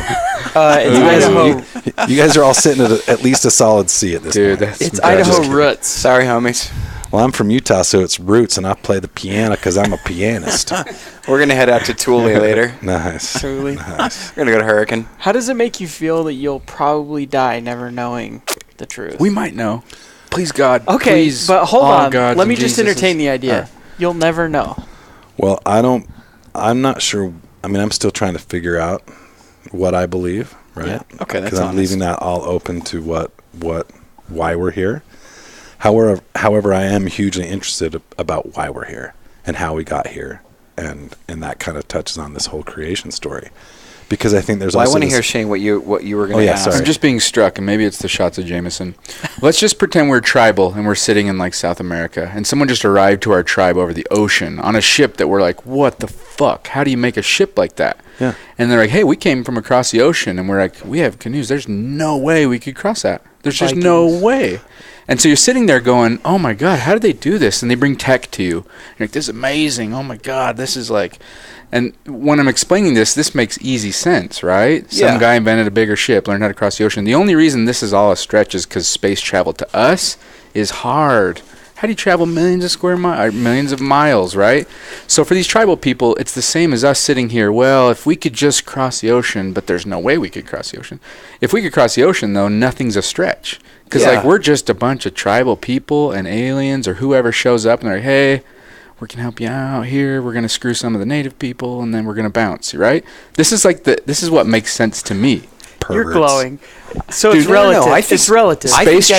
Space travelers would show up, and I think they would build stuff, have sex, and take off. Well, to comment on what straight up, that's how I feel it would happen. To comment on what you're saying, though, would you not? So say you're not an advanced civilization. Would you not consider them gods? Yeah. So someone showed up that was way more advanced, and you're already worshiping a being. I mean, you're celebrating something that brought you here. Wouldn't you call them gods? Dude. But now we bring up Ancient Aliens. And by the way, I want the dude with the crazy hair on the podcast. I mean, I think in Ancient Aliens, and I want him. That's exactly what I wanted to touch on right now, because what you just said. This is simple. Going back to there's actually case study to kind of that alludes to that idea. So we mentioned earlier that the best place to hide something is in plain sight, right? And we last episode we talked. I told you guys to watch this Alan Green 10-minute thing that talked about. So let's touch on that in a minute. But we all did our homework, sir. Okay, cool. You guys are awesome. So now we're all at B level now. So we're all solid B's. Look at the T-shirt. I'm sorry. B's get degrees. We're good, right? So you're fine. Okay. So, but going back to what Shane just said about what imagine us, we're primitive. We don't have we have a limited amount of knowledge, or we have our own experience. And even today, like if an alien ship, extraterrestrial came down out of the sky, we would flip our shit, right? What do you think tribal people felt like? Yeah, when Columbus showed up. Well, so this is what's interesting. So when I talk about ancient aliens, the first thing that always comes up is exactly what you just talked about, Giorgio Tsoukalos. Yeah, that's the orange dude. With I was killer. Being funny. I know, but that's the thing, though. Is it really right? So the guy with the sports medicine let's degree. just be real that the people that control the things that we see, the things that we hear, the things that we read. Yeah, they are experts at forming opinions, and that's why they are the ones creating what we see, what we read, and what we hear, right? There's marketing geniuses, there's propagandists, there's all, and they are who they are because they're damn good at it, right? So if there is, say again, I'm not trying to put or purport any idea or get anybody to believe what I think, because I don't really care about that. But see, you Google it, first damn thing. He's all that's in the Google. It's a bunch of millennials making memes about and him. His big opinion. But his big go-to is Puma Punku, and he's like right on with it. Thanks for throwing me down that boat. Thanks. I just want to tell everyone what. No, but he's right on with it though, because he always goes back to, look, if you question, please just explain this to me. And for me, I'm like, look, I can't, man. I don't know how they engineered that. I can't even get a piece of paper through it. And it's been thousands of years. Well, and this comes back to what's interesting, right? So Shane mentioned, what if the scenario, and we saw these people, we think they're gods, or, we'd be tripping out.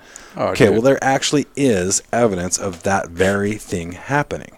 Yeah. And it is right in this ancient aliens thing. So my first point being is that if the truth is being held in plain sight, the plain sight would be, as an example, ancient aliens, right? Okay. All of a sudden, we're putting these things out where we have the temple at Dendera with the light bulb, right? We have these things where we're not supposed to believe that they have light bulbs, but boom, we're going to put it right there. That does a couple things, right? That puts it right out there so that if it does ever come out, the people that were hiding the truth can just be like, duh, we put it right on the TV show. Yeah, right. So we told you. Some plausible deniability, if you will, right? Yeah. The other thing is then we have somebody like Giorgio Tsoukalos, right, who is just an individual. Everybody has their own style. Everybody has their own whatever. His memes are amazing. Interest. I don't think he makes the memes, especially. No, but he is amazing. He's saying this as he's looking at a meme that has the heading lesbians with Giorgio Tsoukalos holding stupid haircuts. I just want to say that I Googled Ancient Aliens, the show, and all I got was the guy. Yeah, you're exactly right. So you do realize you're backing up Brad's point right now. Yeah, I know. So there is some level. See, that's a normal picture of him. He's not even orange in that picture. No, right? He's not. But if you think about it, right, if you're Giorgio Tsoukalos, right, and you like your hair, that's some pretty sick hair.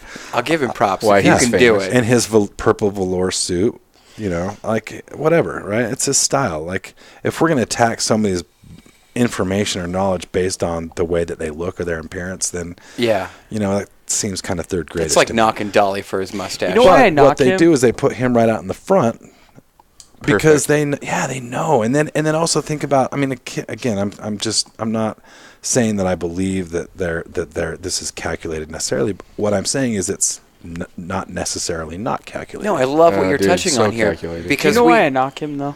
Sorry, go ahead. No, what I'm saying is so I bring him up because he's got a very valid point, and I love the show. He's got a very valid point, and his explanations of things, they're fantastic. But you're like, oh, that's a great meme. So instantly you're like, I don't give a shit what seriously. You're like, I don't give a shit what he has to say. The dude's That's orange. No, but when it I is found fair. out he has a degree in sports information. Yeah. But what does that? I have a degree in what I have a degree in, but it's not archaeology. Yeah, but your degree pertains to structure and. I appreciate that, but then you're really pigeonholing Brad then, saying you couldn't. But even though you didn't study aliens, you studied how to think about structures, which gives you the tools. Credibility.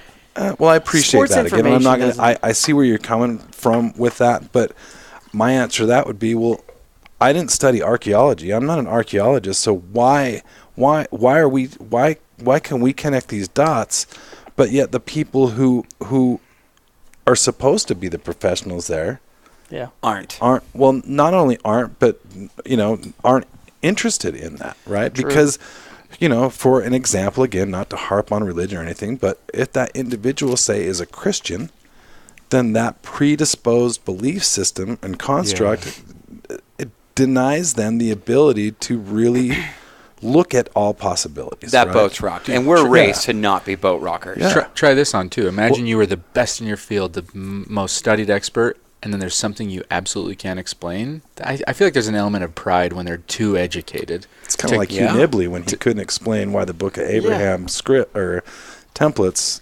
Oh, wait, sorry, we're not going to go to the religion. I had Hugh the same Nibley feeling. and Book of Abraham, same thing. Dude was like, I believe this, and then finally got to the point where they were like, but wait a minute, we have Egyptology. We know that these were funerary rites, not the Book of Abraham. So that's exactly it. And then from what I understand from his daughter's accounts, that was when he separated himself from that said belief system. I had the same feeling about Bill Nye, though. Bill Nye's a shill. Anyway, that's what I'm saying. He is. That's what I'm saying. People love him and think he's the most brilliant scientist ever. How can anyone on PBS be bad? He was an airplane guy. He was an airplane. But you're pigeonholing somebody, saying because that's your field. Bill Nye is a Bill Nye for real does it. I was raised on Nye. I'm going back, and I'm just. So was I. Excuse me. Bill Nye was raised when I was raised. Bill. I have to make this real quick point. Going back to what you said about this. I love this. So in Ancient Aliens, right? They talk about this one on this one episode. Well, multiple episodes, but this one incident where in the Pacific during, I believe, World War II. It could be World War I, but I believe it was World War II. There was a group of individuals, primitive individuals, that had not had any interaction with the outside world, right? And their first interaction was military planes, right? And as a way, from what I understand, as a way to kind of keep them chill and not really controllable, but not an issue, they would drop food to them, right? I know what you're talking about. They thought we were gods. Yeah, and then what did they do later? After the war and there was no interaction around that area, they started making structures out of what they had that looked like planes. Yeah. Hoping that somebody was going to drop some goddamn corned beef back to them, right? Yeah. So that, and so I just want to touch on that. Exactly is the point, and they were stoked that corned beef was a real thing, but they couldn't get corned beef again. They couldn't get food in these these vessels that would preserve it, right? Like, so that was that exact same thing. However, they put it right on this thing with Giorgio Tsoukalos, and all of a sudden, bam, a segment of people is just going to completely discredit it as like, I'm not going to watch, Yeah. So that's the example, right? Like it's a problem. It's a problem on a lot of levels if some of these theories are true. Yeah, big time. I have a hard time pigeonholing somebody. Just because you have a background in something doesn't limit you to study something else, and that's where I'll give him credibility. And I like what you're talking about with sports science. Yeah. It's just the fact that he could have devoted the time, and he comes across as and I don't know the dude from Joe. I'm surprised you haven't talked about David Childress. I just want to point out that. Now, why would they do that? You heard that guy? That's exactly how it sounds. Yeah. Now, why? I just want to point out that Bill Nye's science degree was honorary. Anyway, let's move on. We're giving too much credit to degrees, too, I guess. Yeah, no, Yeah. that's why I wanted to be clear that, like, I don't want to be viewed or listened to as some person that's like, well, I have an architecture degree, so you better listen to me. No, that's not it. Like, it gives you an edge. I appreciate that, but I don't look at it the same way, because I think that, I know plenty of people that education is, to me, is not a document. It's not a piece of paper. You know what it teaches you to do? Teaches you how to think. Not how to think, but it teaches you how critical thinking. I would challenge you and say that, in most educational systems, it's more indoctrination than teaching you to think. It's telling you what to know, not how to think. Yeah. Right? I might have to have a shot for that. Yeah, I mean, and again, I just want to just really dial in that idea that it's not about education, formal education. It's not the old cliche. All we need is love. And really, in the end, we can have a conversation. I know it's cheesy, but that's the whole other thing. See, leave it to the millennial to discredit the whole idea of love. But in the end, love really, is just a like we social just need to be able to have a conversation, right? And respect the ideas. And that's my point about certain elements, is that there's constructs in place to prevent those things from happening. Totally. Yeah. Right? Totally, dude. You were And talking just about segregate planes. us and our beliefs. Yeah. We there go. found in 2016, we found an undocumented tribe in the Amazon. Just God, so we have two explorers here. an American journalist. Oh wait, it's in National Geographic, so of course it's God legitimate. damn No, it, I'm dude. just joking. Now, this is part I of the believe reason why that I'm happened. I'm just so saying. happy to have you So we here. flew over, right? Because I'm a smart ass. And No. these are the images we got from 2016. But you're willing to venture out and ask people not to question their foundation, but to research their foundation, and that's a completely different theory. This is right now. So And There's still people that haven't. this is question, this is from 2016. It's great. The dude. first time we'd ever I hope we don't mess with them. I photographed hope this we let them tribe. be. Hey, what's funny is there's probably aliens looking at us, Mason, being like, "I hope we you let them take be." some great photos. I know. Yeah. I You're an had no explorer, idea dude. you You're were. welcome. you didn't. That's what he did photographer. last week. It was pretty awesome. My point What was it, is- Joe versus the volcano? He brought him orange soda. What are you doing working here if you're affiliated with National Geographic? He graces us. Yeah. My point is, You guys are lucky. if Yeah. you dropped an MRE that was a fucking instant hot spaghetti Damn right. to this guy with a camel and a and a book of matches, yeah. he's gonna worship you. Hell Oh, yeah. for sure. Also, we don't want to mess with these people. It's kind of cool. So I wonder if aliens are looking at us right now, being like, "We don't want to mess with them. It's kind of cool. They're not But going look to how really they hurt each react. So Like, here's what blows my mind. other." We do have Look at nukes, though. Why is this so far-fetched? So, Mason, I look at the way that you're researching this, you're looking it up on the computer, and this blows you away that here in today's technology-ridden society, we've found a culture that we haven't seen before. yeah. But you bring up alien, and you bring up intervention, or you bring up ancient technology, and suddenly it's instantly discredited. Even though that story is in every single creation story. And Yeah. you could almost... You you could almost go through the scriptures. Are you and asking? see that Are you technology. asking Mason? December 2016. No, I'm just trying to figure out why. Well, we're maybe aliens, it's dude. maybe Well, it's a group I can ask. guarantee those people don't believe in immaculate conception. I don't think I so. can guarantee it. Yeah. Yeah, I don't think so. Although I can't because I haven't. But been look there. at the way they're looking at that plane. Yeah, they're They scared are. shitless. It almost but looks with like they some like, oh, what is that? Is it safe or should we Yeah. hide? Or, but it's a plane. And Which it's And brings if you it right back dropped to what you food said, Shane. If and someone cigarettes showed and up, matches to these they'd people, become gods. Yeah. they'd be hooked. They'd be hooked. RJ Reynolds would have clients for life. So bring up your Sumerian. Customers Let's go to what you're talking about. So we'll go back and touch on the creation stories, right? So if we take what we understand as a civilization or society as the earliest known documented civilization, from what I understand now, we're starting to talk more about the Gobekli Tepe. Gobekli Tepe. Sorry, That's my favorite place in the world. I am potentially dyslexic, so Oh, really? potentially I don't know. I Have you always spelled had? my business with a K when it should be a C. But anyway, I yeah. thought that was just to be trendy and cool. because domain- I'm so trendy. Look at me, I'm so trendy. The domain was taken. Oh, I have a guaranteed. big long beard. So I You guess you I'm have a trendy. huge long beard, black rim glasses, Converse, it is a nice fedora you're My- wearing too. Pretty fresh. Okay, and well, you it's put been the fun. fedora. Thank you for joining us this this session. You put the fedora over your headphones, which is weird, but and it's pink. But anyway, Gobekli Tepe Good. is 11,000 years old. each stone is 20 so tons. from what I understand, this is our oldest known structure. Right? Yeah, Yeah. and we're just really kind of now starting to understand 11,000. or 12,000 begin to years try old. to understand. 12. But in terms of a civilization, right? Like there's structures, right? But then there's civilization where we have a group of people that lived in a society that had daily lives that we can kind of go back and look at how they lived and their knowledge base. Yeah. So the Sumerians, who were in what we refer to as the cradle of civilization, right? So if we look at their creation story, and again, I'm not purporting that I'm an expert on the Sumerian civilization. How old are they, just real quick? Well, the Sumerian tablets, which contain a lot of information about them, those are, and again, I don't want you to lose where you're headed. No, that's cool. The first time I ever as a nerd, and my dad was a nerd, and I use that, it's a term of affection in my book, but he was a pretty smart fellow in terms of, education and stuff like that. Severe lack of common sense, but he was very intelligent in terms of academia. The Sumerian tablets. Well, wait, sorry. What I was going to say is radiocarbon dating, right? Yeah. Yeah. I had a neighbor who was a Baptist pastor. Is it pastor for Baptist? Preacher? For Baptist? Maybe preacher. Well, they are. Yeah. To me, they're all preachers, but Yeah. but whatever, pastor, preacher, whatever it is.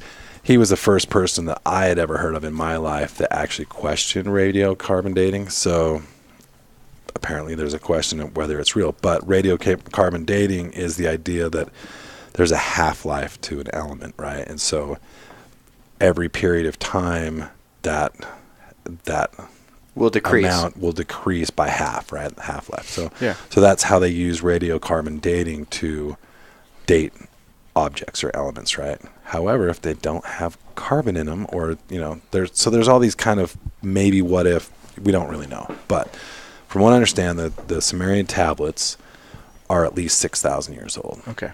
Yeah, 2004 BC is what the internet says. Cool. Thank God for the internet. Yeah.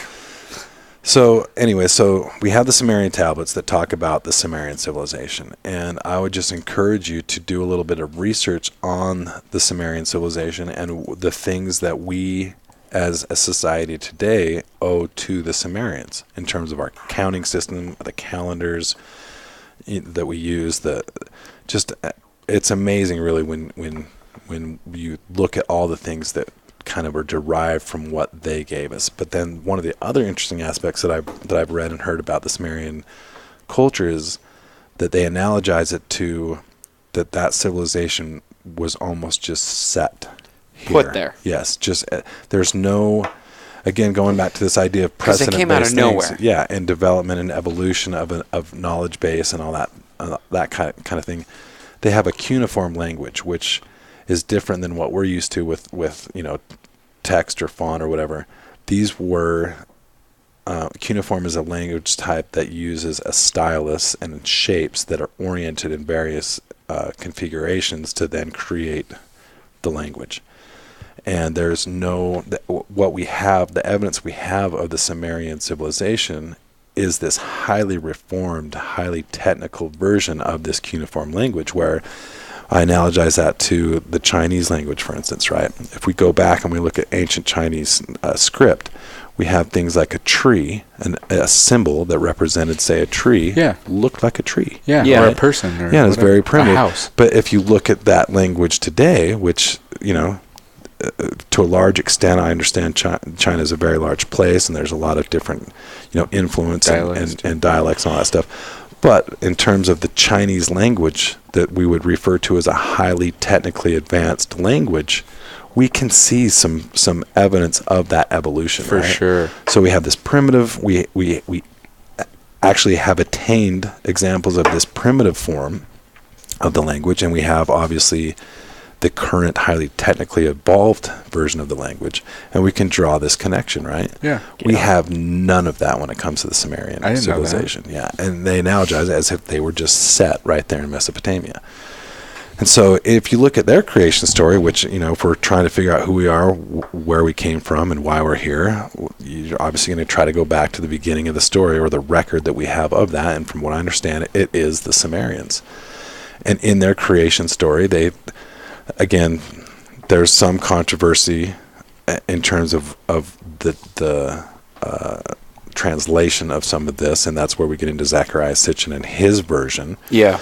But basically, they have this creation story that people came down from Of course. from the heavens, and they, we have actually, if you go back to the Sumerians, and I saw there was an image here, there's a very famous, the name just escaped me, they have these clay cylinders, and what they were used for is they have the signature? Well, they have like this guy right here, so this one here, and there's one that shows This one?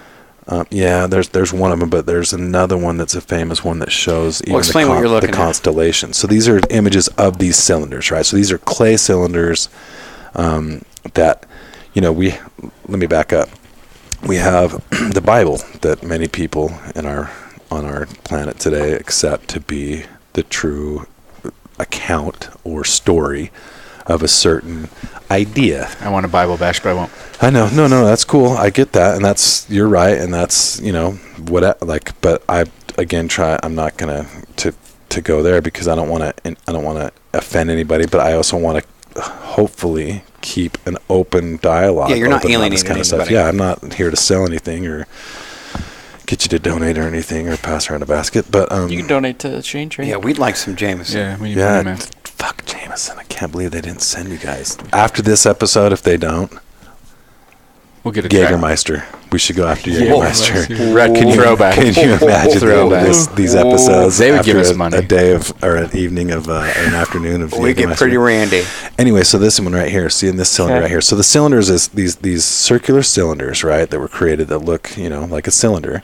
And what they would do is they would roll them across clay, and then that would create this flat, legible version of whatever was in the cylinder, right? So it's like a seal. Yeah, so first of all, think about creating that. Then think about creating that. Not that that's what we saw, but the idea is that saying that it's a cylindrical object that attains information, which is much easier to So it's readable. carry and transport and Print with takes too. a lot less space, surface area, right? Can you imagine the size of that versus that size of that? So anyway, Yeah. so we have these cylinders, right, that talk about these things. So click on this one right here, if you will. Okay. So this shows our solar system, right? And it shows a relationship and a ratio of size of each of the planets. How did they know this? Right? So we're looking at a This larger. is the first. This is the absolute first that we're tracing back, that we know.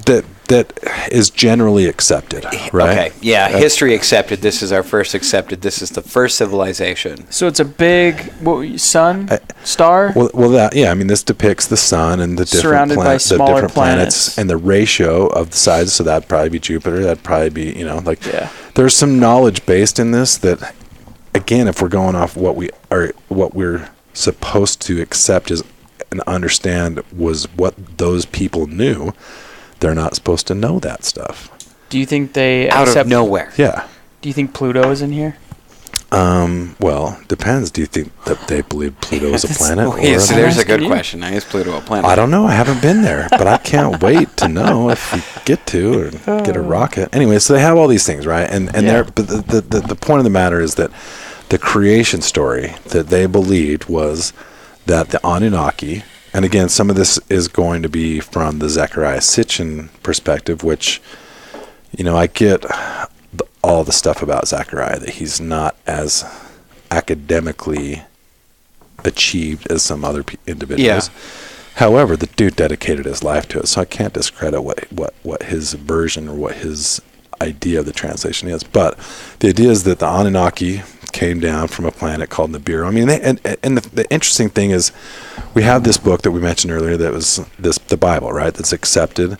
Okay, well, my first question, what's the King James version? Like, why do we have a king's version of a book? How many versions were Yeah, there? but my too? point being is it's a document that's been written, rewritten, and rewritten time and time again by those in power over a long history of Well, time. and then we could talk about Totally. Mark Antony and what books do we actually want in the book and what's debatable, what's believable. Or the Catholic Church taking 14 books out of the Yeah. Bible. So there's all That's sorts a of things, whole again, different not to be episode. antagonist towards the Catholic Church, but tell us why. Why did those 14 books get taken out? So my bigger point being is that these are in stone, right? So I believe it was in the 90s when Saddam Hussein was in power in Iraq. under the Euphrates River, which ran right through Baghdad area, he for the first time allowed German and French archaeologists to come into his country and help kind of use their expertise to unearth what they believed, or what he believed, or somebody that at the time believed was King Nebuchadnezzar's tomb. Oh, okay. It was under the Euphrates River. And that's where they found a lot of these clay tablets, right? So you have these tablets that are supposed to be 6,000 years old. They're written in clay, and they haven't been translated or changed, right? There wasn't anybody along the way from the time those, if they really truly were created 6,000 years ago, which is, again, we have to kind of take that with a grain of salt. But the point being is that for a long, long time, they weren't changed. They've been chilling. Yeah.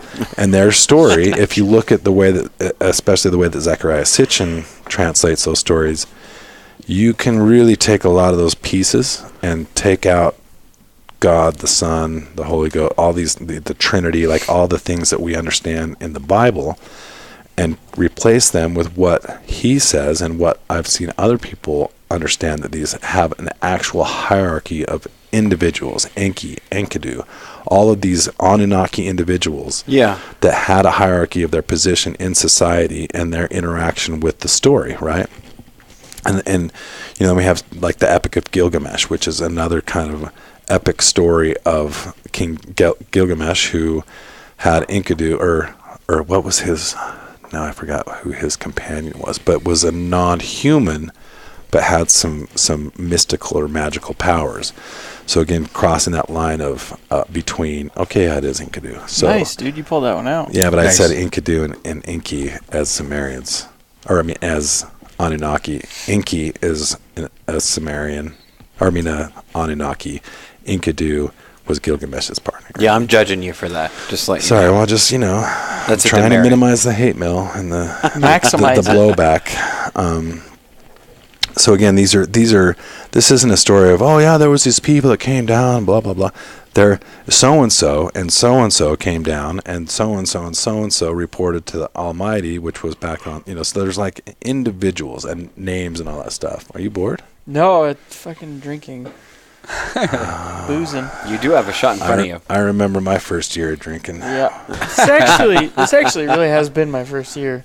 Good going hard. I wasn't being funny. I'm I being know. serious here. I remember how hard it was to get to the point where I could take 4 shots in a matter of 2 hours and not be tired. I want to talk about Göbekli Tepe. This is my favorite structure, and they shit on me for like 3 weeks about how cool it was. No, it's cool, man. Can you please validate Göbekli Tepe for me? That's like a fetish kind of thing, right? It is. I'm fetishized. Or is that just a hot Carl? Oh, we almost got there with Julia. Yeah. Sorry, throw it Whoa. Okay, hold on. Yeah. Hold on. That was a joke. That was like gusto, right? I was like, man, we almost got there. Julia, whoever you are, I'm sorry. I don't know. Who is Julia? Wow, dude. No. Wow. So we had an amazing interview, and it was Confessions of a Prostitute. Oh, okay, Julia. All right, yeah, that Julia. Julia. Okay, and we almost went. So we had some trepidation of like, how far do we go? Because we wanted to be respectful. You didn't just ask her? Yeah, so Julia, did you ever we're going to go way farther. Yeah. Jelly donut? No, but she talked. She was like, I can go there if you want to. We were like, Season 2. Shit. Like I said, I just want to hear fetishes so I know if mine's weird or not. What, your My fetish. Göbekli Tepe? Hey, I learned about Göbekli Tepe today. Yeah, but why'd you guys shit on me for it? No, I just didn't fully understand it. I don't think I shit on you that hard. It's because you you're a guys shit on millennial. me. That goes back to what we're going to maybe talk about later today or in the next episode. Flat Earth. People just want to shit on flat earthers. Yeah, I shit all over flat earthers. Okay, well, they've got a bad name. I know they do, and I'm not saying that I'm a flat earther. What I'm saying is maybe you should take more time thinking about what they're talking about rather than thinking about shitting on them. They need to rename I've themselves. done research on to flat Earth. Why though? Earth might not be what we thinkers. Okay, but when you get... Okay, we'll get to that. I Hold on, don't want to get ahead of myself here. Please validate Göbekli Tepe because how precise it was with the constellations, how heavy the stones were. It devolved, dude. Well, that's nothing new except for this is perhaps the first example we have. So every time we find one of these things, right? Yeah, and that's what I'm saying. Yeah. I'm saying yes. You are absolutely right that it is an amazing. We don't know. Yeah, we know nothing about it other than, holy shit! Here's this new whatever how. Yeah. What? I know. What? It's just on a hill in Turkey. Yeah. Well, how about Darren Kuyu? I don't know that. Google that shit. Okay. See, now I want to go Darren deeper with the Kuyu. whole Sumerian story. Okay, so going back, well, and I would again, we don't have time to really talk about the whole story, but the gist of it is that a race of individuals who had a level of technology came here to this planet and brought with them knowledge. Ooh. That was kind of perfect if you planned like they came here from outer space. Might have done that on purpose. I'm looking at images of Darren Kuyu. That you've never seen before, Darren right? Kuyu. I have never heard or seen of this in my life. It's insane. Wait till you hear the story. Guess what the story is? Well, how would you explain that? An individual came down in a vehicle and took care of the people that were here. And there was a great battle. I mean, how about all the ancient Eastern Indian texts? Yeah. I mean, Vimana. Like, we're talking about wars above people. Like our buddy Giorgio Tsoukalos says, if you go to India and you start talking about, alien individuals, and when we say alien, like, of course, we're preconditioned. Again, as a society, you say alien, it's a little green or gray dude, right? It's and they have ray beams and they're here to take over the earth. Like, so you want to hide it, you put it in plain sight. Yeah, exactly. And again, just enough to be like, when it comes out, when truth comes out, every time it's like, oh well, we said it. Here we are. You give him bad name. Why is this so surprising? Wait, what? If you found the movie Mars Attacks in the Amazon documentary section, you'd think it was real. Not anymore. Up until fucking the Phoenix. How about War of the Worlds? War of the Worlds was the same kind of thing. Scared people. And in the very beginning, they lost their shit. Yeah, right? They thought it was happening. So I want to bring this back just a little bit because I want to go back to Sumerians here. So we're talking about creation story. These are the originators of what we believe are the first civilized, what we've traced. Yeah. The first civilization of higher thought, right? Educational thought. So in a nutshell, the story is they lived on a planet called Nibiru, right? Which some people believe is the 10th planet in the solar system. Lately, you probably heard about it in the news that it might be coming back. Yeah. Right. And we also have some geologic evidence of pole shifts, right? So, and there might be some people that are freaked out about that right now. Well, and again, I just go back to all we need is love, right? We might have thought about it. In the end, like there's a reason there, like we're going to be okay, one way or another. Like I know everybody has their different belief systems, but it's none of this is meant or should be taken as let's freak out, end of the world kind of stuff, right? I think we need it. Yeah, but I mean, if all these things are true, if we're looking at these structures like you just saw Darren Kuyu, right? If the story of Darren Kuyu goes right in line with kind of the idea that there are factions of beings that are battling. Right, let's get back to the Sumerians because this will make sense. Can I give you my explanation on why we think we need it real quick? Like, is this the millennial point of view? Yeah. Okay. He represents a generation. Sweet. So I was telling them last week when we did the podcast that we need like the Conor McGregor fight. I think we need an asteroid to hit Vegas. Whoop that woman beater.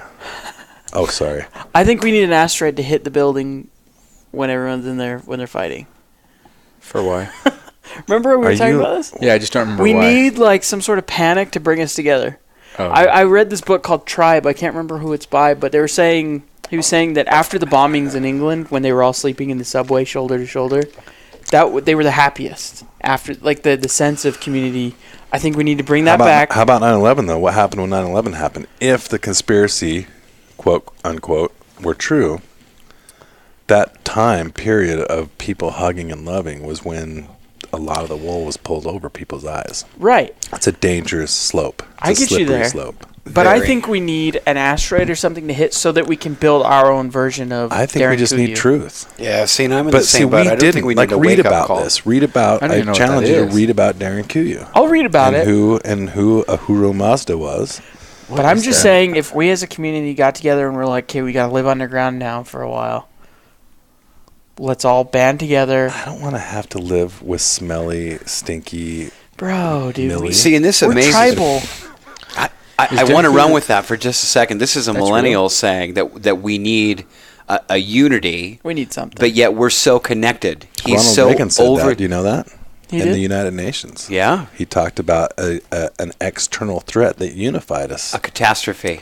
That's what I'm saying, dude. People need it. And then he said, talking about aliens, are they not already among us? in the United Nations. And this is Reagan. So as far as like if you want to go He right was- wing I mean, conservative, he was a that's bona fide god. holiday movie star. We can totally trust He him. was Yeah, yeah. He was. Yeah, That's funny. I do. Okay, so again, we always try to put a little, jest with our It's a little conversation fun. here. Yeah. But getting back to the idea of the creation story, well, and again, we'll just take the Sitchin perspective, right? Which I don't speak or read cuneiform Sumerian language, so I don't know, and I don't know if well, ever you got to in my go life then. I'm going yeah. to. But again, we're just going off that story. So they were on this planet. Their planet was having issues with their atmosphere, and so they were traveling the solar system looking for ways to mitigate the degradation of their atmosphere on their planet. And the idea is that we have our solar system that we understand, Yeah. which is different than the flat earthers. But anyway, we have the solar system, right? That we have the sun, was the easy. planets, whatever. And then we have this other planet that is allegedly Nibiru that's in this elliptical path, Yeah. right? Every 3,000 years, right? 3,600. There's 30 varying, yeah. translation issues. But Has anyone I've- ever seen Nibiru? Or is Google it a Google hypothesis? it, apparently. And Has that's what makes NASA it seen it? difficult, is if you Google it. Has NASA seen it? Well, so Well, NASA can NASA Hold on, Trust hold on. NASA. Back in the 80s, Google this if you'd like. So- back in the 80s, NASA said that they have discovered a 10th planet, and they're almost positive. They're so positive that all they have to do is name it. So, That's how confident they were. but that they had recently found. NASA has come out and said that that's a hoax. So the I fact saw- that I saw the it's NASA coming Okay. coming this close Well, of as far course it as is, like because there are destruction people wise that and freak their portal shit. shift. Yeah. I mean, it is going to be a catastrophic event. However, we have stories like the deluge, Yeah. which could be potentially attributed to an event where, again, what's written in these clay tablets is that as this planet, right, we got all of our planets going in a circle here. Yeah. Then we have this guy, right? So it's only a matter of time where these paths are going to You're gonna cross. Are going to cross potentially, right? So the story is that one of the moons from Nibiru, as it came into our solar system, collided with a planet called Tiamat. Tiamat was what Earth used to be, and what Earth is the remnants of that collision of a moon of Nibiru hitting Tiamat, which was allegedly a much larger planet, and what we have left is the Earth, which is not. I mean, we see these pictures, right? NASA pictures, which Yeah. I will challenge you to find an actual unchanged, unmanipulated image of the Earth, because even NASA has people, and I've seen a conversation, an interview with one of the individuals whose job is to take composites of various images to create what we understand is the image that we understand of the Earth. The right? JFK And version it's of looking back. perfectly spherical. Yeah. right? But yet you can Google it and look at it and see plenty of scientists that will say, well, it's not exact. It's more kind of oblong. So anyway, the idea is that this planet hit the Earth. Part of it is the rock we sit on now, and the other part is the asteroid belt, right? And then he even goes so far as to say that in that translation that they call some of the space between that the firmament, right? So connecting all this back to the other idea of the Bible, right? So the story is that they came here, and they came here to mine gold. Well, as a side note, if you look at gold, there's a few elements on the periodic table of the element that can be broken down to monatomic elements, right? And I think, again, don't quote me on this, but there's 7 to 9 elements. There's iridium, palladium, gold. Those are the ones that I know right offhand, and I can't remember the other ones right now, but check it out.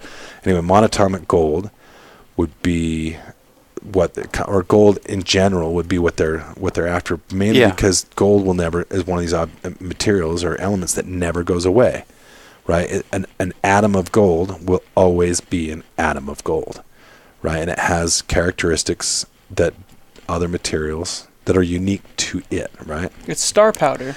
That's according to the Anunnaki or whatever. But so they came here to mine the gold, right? And they sent a group of Anunnaki here under the hierarchy. Remember, we talked about the hierarchy that they established, where they call it like the on high was the top dude, the king or the father that stayed in Nibiru, and he sent his 2 sons with a bunch of other Anunnaki people. Which is amazing, because if you... So, side note and rabbit hole, and I don't want to go down there, but if you think of the father on high and the 2 sons and battling, one goes this way, one goes that way. Well, it even gets crazier, right? Yeah. So they came down, and they're, mining this gold, and they're like, I'm just going to paraphrase here. So this is my version of the paraphrasing. They get down here to gold, and like, holy shit, this sucks. This is shitty work. Like, I don't want to be doing this. Let's make a worker race. So they contact on high, father, whatever, and they say, hey, we're going to make a worker race. There's some primitive individuals here. Let's just, little mix and match with some DNA, and let's make a worker race. And for whatever reason, and could be a whole other conversation about, potential rules or kind of moral construct, like whatever it is, whatever reason. Universal rules. On high said, no, you can't do that. We can't just go to these places and just be, making new people or interfering or whatever. So he basically says no, and they do a little bit more work, and they basically revolt. They say, no, we're not going to do this anymore. I'm not going to do this. So they go against on high's will, and they create a worker race. And that worker race, as far as Zecharia Sitchin translates on these Sumerian tablets, guess what the first name of that individual was? Adama, which, if we fast forward to Hebrew, translates to Adam. Yeah. Right? And they talk about in the Bible, how did they make Adam? The rib. Okay, and why? Because medically now we know that the rib stores a lot of our DNA. It's probably one of the most rich body parts that we have that contains the most viable DNA, if they were able, or if we're going to, use DNA to modify genetics. Yeah. So they create this worker race, and that's us. And according to this story, written in stone that hasn't changed over 6,000 years. So they create us based on a primitive form of us, right? And if we look at the accepted anthropological or archaeological timeline of humans, there is a huge gap from the time that we were primitive hunter-gatherers to the time that we became agriculturally knowledgeable individuals and started to, instead of wandering around scrounging and scavenging for food, to, okay, let's just chill right here, build this structure, let's and grow our own food. And that changed. And again, going back to those cylinders, some of those things, it shows, allegedly one of these beings giving like the plow and transferring that knowledge. This is how you do this. So again, this isn't me saying, this is just what's in these stones that are 6,000 years old. And this is a massive civilization. We're not talking just 3 or 4 people. Yeah, this is a large civilization. So he's giving them the plow here, right? And allegedly they're giving, this is them here giving knowledge, right? Now notice him sitting on the chair, and these people are standing, and they're the same height, right? So there's also a size difference, right? So there's a lot of interesting things. Giants. Of course, we're making connections, right? Yeah. And we'll come back to that in just a minute. If you look in the Bible, there's an individual who, oh man, just barely escaped me. That's all right. He was taken for 700 years and given knowledge, and came back, and he was all of a sudden white hair, white clothing, and had like a glow about him. Gandalf the White. Perfect. Thank you. Thanks, we talked about this last time. Yeah, we touched on that. Yeah, it was Gandalf. Yeah, Fuck, man, I thought we'd connect on that. No, and I. So can we hurry? We'll call him Can Gandalf. you go back to the last episode and remind me? No. Yeah. Research that. I'm embarrassed. I can't remember his name. Do you want me to Google it? Must be the Jameson. But anyway, so they created this worker race, which in Sitchin and other people's idea is us, right? And then in the Bible, we have what we call the Nephilim. And we have this passage in the Bible that says, and the sons of God mated with the daughters of man. Well, the story or the understanding or the idea is that the Anunnaki made the worker race, which is us, and then certain members of the Anunnaki that were here were attracted to the female women because women are beautiful, and they created the Nephilim. They mated and created the Nephilim. Well, the ironic thing to me is we have a direct correlation between the deluge, right? Noah. We have a lot of these instances where it's the same kind of story. Yeah.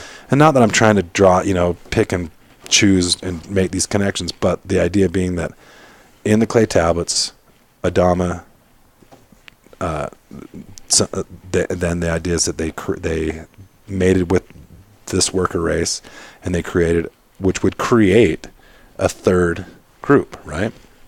And there are people today that are trying to find and have said they found these bones of actual giants. Yeah, Google it. Not just kidding. Because a lot of those, you can't just Google stuff like that and believe everything you see, obviously. But there are people that swear by this, giants. that there were giants that roamed this earth, and that's where... No, I get that. Yeah. But you can't just Google...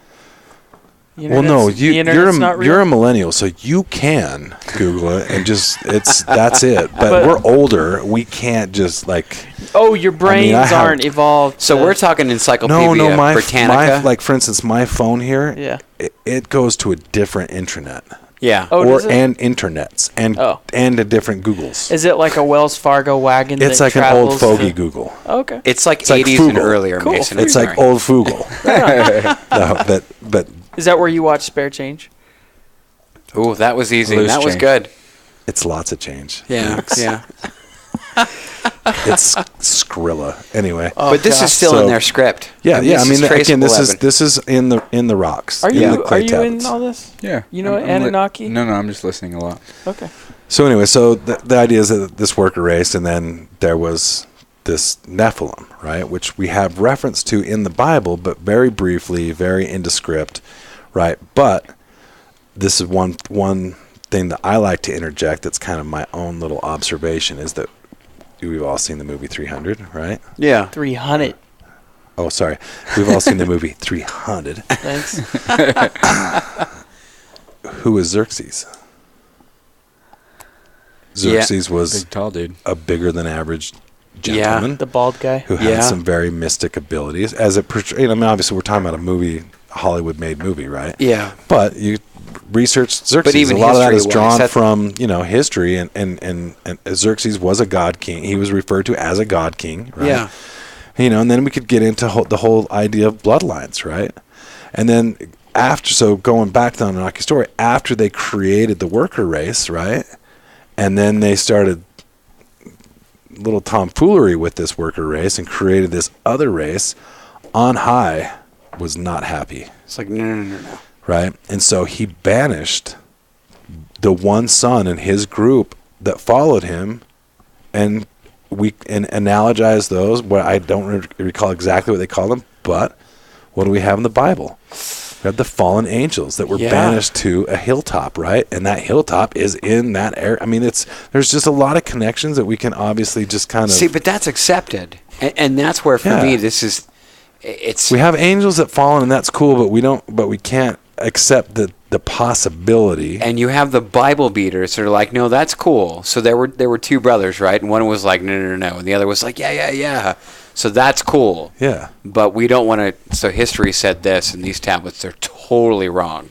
Well, again, I understand. We're kind of tongue in cheek about that, but but making that connection and is if we take the comparisons of a lot of these aspects and attributes of the two individual stories and the connections between them, it's interesting, right? And if you don't know, you should look into it, because whether it's true or not, it's more than the accepted approach to the one story or the other, right? Well, and it the rolls me back Anunnaki to story wouldn't really be that impressive if you didn't understand the other story. Yeah. And vice versa. And it rolls me back to what Shane said earlier. I mean, you're sitting on an island, you built a canoe, and someone shows up with a flagship. You're like, oh, okay, what the hell is going on here? I pulled up a movie still from 300 because I was looking at Xerxes. He's like a full head taller than, look at that. Yeah, and this is going to be purposeful because of Hollywood. Remember how? Again. Useful. But if I only use the Hollywood reference because we've all seen 300, well, that's a good reference. And that there are some elements for no reason other than potential theatrics or homage to historical account Well, that look there how big was they some made his mystical power. He was a giant, dude. So Of course he had big paws. So let's tie this in a little bit. So these ancient structures, and we've debated and we talked a little bit last time about how was this built? How were these tonnage of blocks moved and built and everything else? There are people that believe that that's an acceptable theory today. We're talking modern today, that there were giants that roamed this earth that helped us build these structures, and that's how they were built. Well, look at lasers. Like I was saying before, I have a laser cutter. If you told my grandpa or even my dad when he was 15, your son will have his own laser. Yeah. Like they would be like, "What? No." Yeah. Like, but you're talking crazy, son. yeah, but then take that sensational, kind of tongue-in-cheek idea that would happen, because it would. Yeah. In the end, it's very simple science. It's very simple technology. Even today, I tell people, I have laser cutter, 3D printers, CNC. You have a laser cutter? Like, that's the one out of everything else. It's like, you have a laser? It's like incredible, That is dope. right? But really, it's Yeah, but so's your 3D printer. It's like 10 feet long. no, that's my CNC machine. No, you had a... Quit hyping me up, bro. Dude, I'm just a normal I helped you dude. move it. The 3D printer? Yeah. The green thing, or the metal green? It's white, and then it has the clear It's not lid. Is that 10 the feet CNC? long. No. Okay, that's maybe not it's 7.5 feet. Fuck me, right? Wait. So- This makes total sense. Mason's saying something that's about 3 feet to 4 feet long. No. saying it's 10 feet long. You have two machines. No wonder why he's married at One such a is- young age. One is this long. Does One she is still about this believe wide. it? Does she still believe? Oh, that was easy. Did you Snapchat that? That's 7 inches, baby. Yeah. Hey, That's nobody fantastic. hire him for any 3D printing. He has this little dinky ass machine. Oh. He got off Amazon. Hey, it's not the size of the machine; Wait. it's how you use it. What was the He word actually last just time? sits there with a 3D pen. Triggered. Triggered. Totally triggered. God, I didn't if wanna there's- say that, If there's one Yeah. thing I'm tired of, it's memes and triggered. You're sick of memes? You can get the fuck right out. Hello, it's called meme. Who came up with that, by the way? Who Millie? cares? I do, because meme. came up really? You're so meme. Oh, that's fantastic. Meme. Like, what the? I don't know the meaning of meme. No. Is there? I'm a little Wait, lost there's a in meaning of translation. meme? I thought it was just like, oh, look, you took a picture and you put some text on it. Oh, that's meme. Oh.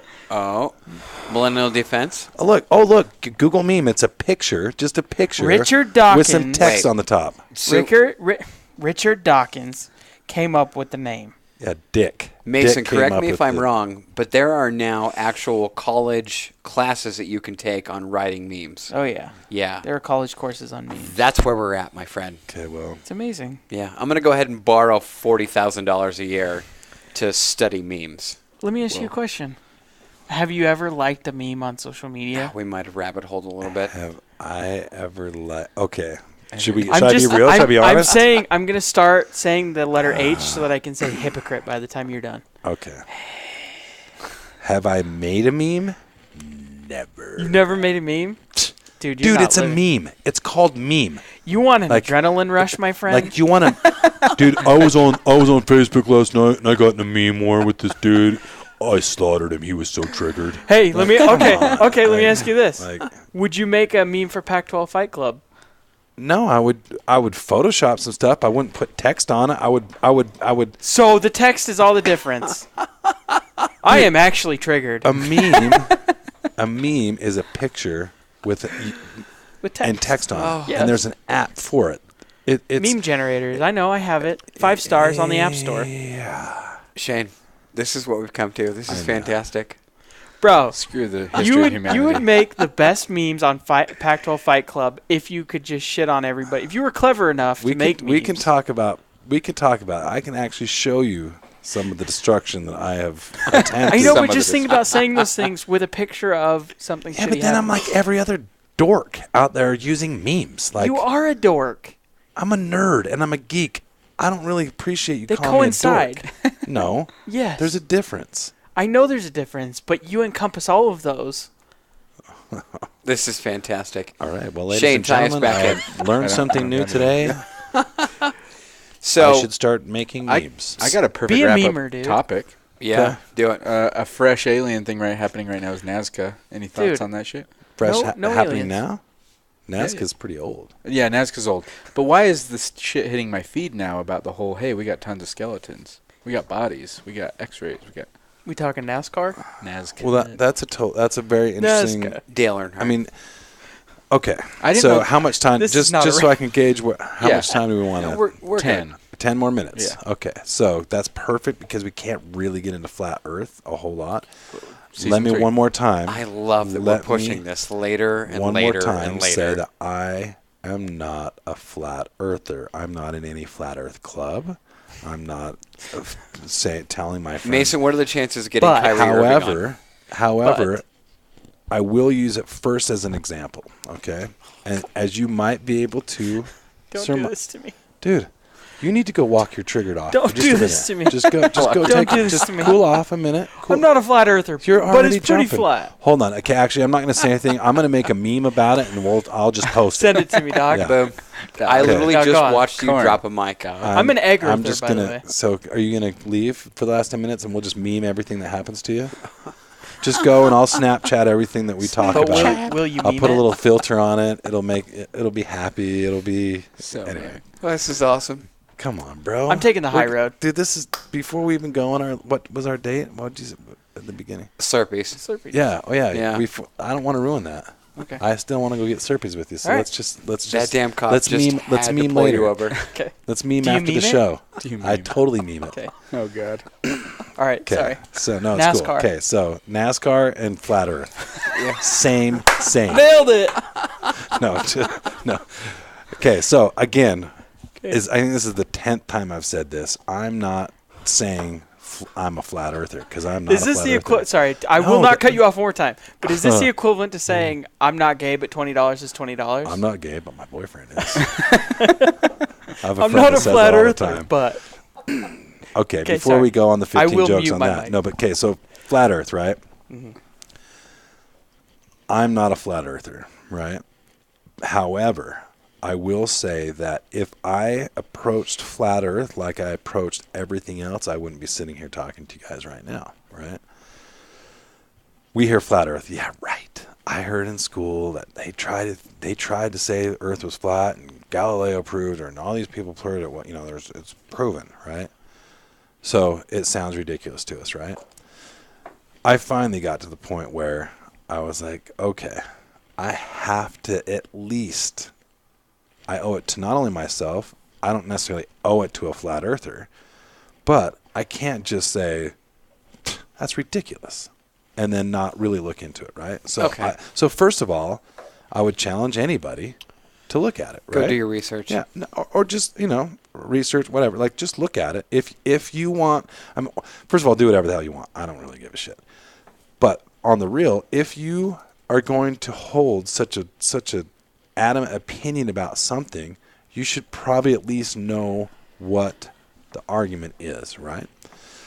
So about a month ago, probably. Yeah, a few weeks. I had gotten to the point where I was like, okay, what in the hell? Okay, let me also preface this by this. I don't believe necessarily that we went to the moon. We obviously know at this point that how I feel about things like 9/11 and JFK and things like that I don't believe the official story. I don't believe one way or the other, but I don't believe official stories generally. So I decided, okay, what are these people talking about? How can they even say that? And without going into it, I'm just going to say that there are somewhat valid reasons, at least for me, to understand where somebody might come to that conclusion. And before I even looked at that, I never would have thought that, right? So the one thing that I was going to say earlier that I think is very bizarre is they have a map that they use, and I don't remember the name. Google that real quick if you don't mind. The Flat Earth map. It's the something azimuthal map. And if you saw it, would you recognize it? well, you would too. It's actually on the logo of the UN. It's the map they use. I'm going to look up the UN logo real quick. Yeah. Actually, yeah, Google that. It's right on the Wikipedia. It's the something azimuthal, okay? So this is that it? is the same thing. And I'm not saying right now, I'm not saying, flat earth is flat earth because it's on the United Nations logo. No. All I'm saying is, as I started to look at this, it's not just completely out of left field, right? Okay. As much as it sounds. Again, I'm not saying that it is or not. That right there, the azimuthal equidistant projection map. Mm-hmm. Now, the USGS is the U.S. governmental agency that is involved in mapping and doing that. The azimuthal equatorial map is a map that the USGS uses, right? So as I kind of looked around at things, there are some kind of interesting, if nothing else, they're interesting conversations about that idea. And this isn't the same as some of the other things we're talking about. So I'm hoping that our listeners, how many did we say there are? 20. No, 33? 10 or 11. No, I'm just kidding. The listeners aren't thinking that, I'm here as a flat earther, or I'm saying, well, you should look into it because it might be true. I'm just saying, in the end, with all of this stuff, try to just take the blinders off. Because in the end, it is all about love. Don't laugh, Mason, but it is, because we have to be able to respect each other, or not, right? Like I'm not saying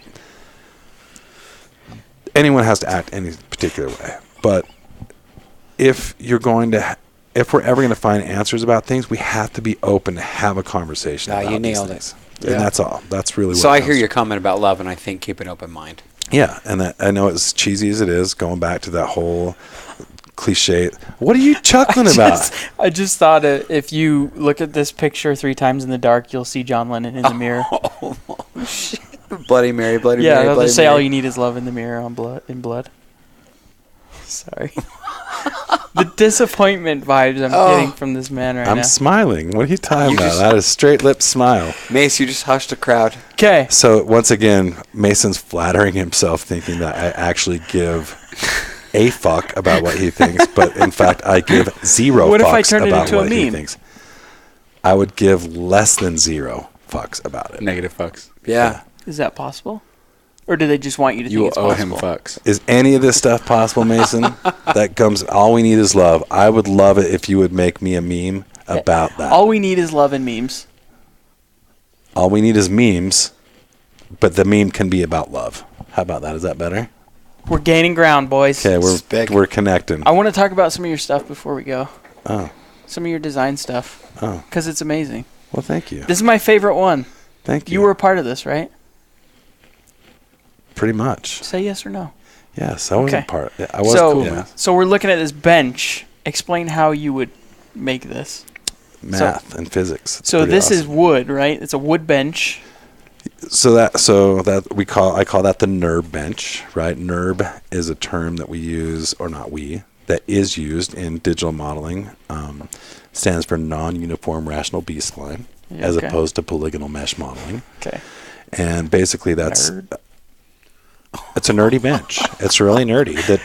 That weird. He says he likes it, and it's a nerdy bench. I really do like this bench a lot. Thank you. Hopefully, I have a contract for another larger version of a bench, and I will have to give some credit to Matthias Pleisnig, who was kind of an inspiration or a place where I saw this kind of idea first. Mm-hmm. It's a different kind of approach to it. Ours was a more digital fabrication, digitally derived version of the idea. His was a more traditional boat building version of it. But So how would you explain it? It's maybe 8 feet long? it's actually in linear length. It's about 13 feet long. Okay. And it's sort of like a wave shape. It's like a Like slug. It looks like a slug. Yeah, it kinda. looks like a slug. And all the wood is warped and bent in specific ways. I hope it doesn't warp, because the client would Well, probably you know be what I'm pissed if it would. saying. I'm just saying. I'm just being clear and Yeah. direct. We'll So the link form it. is derived digitally, and then from that digital information is kind of extracted the mathematical information for the the vertical structure, which was then cut or fabricated by 5-axis machinery, so a water jet actually, and then the horizontals were steam bent. It's white oak that was steam bent in the steamer. I love that. I love the idea of bending wood by using steam or putting them in bags filled with water and waiting till they're malleable.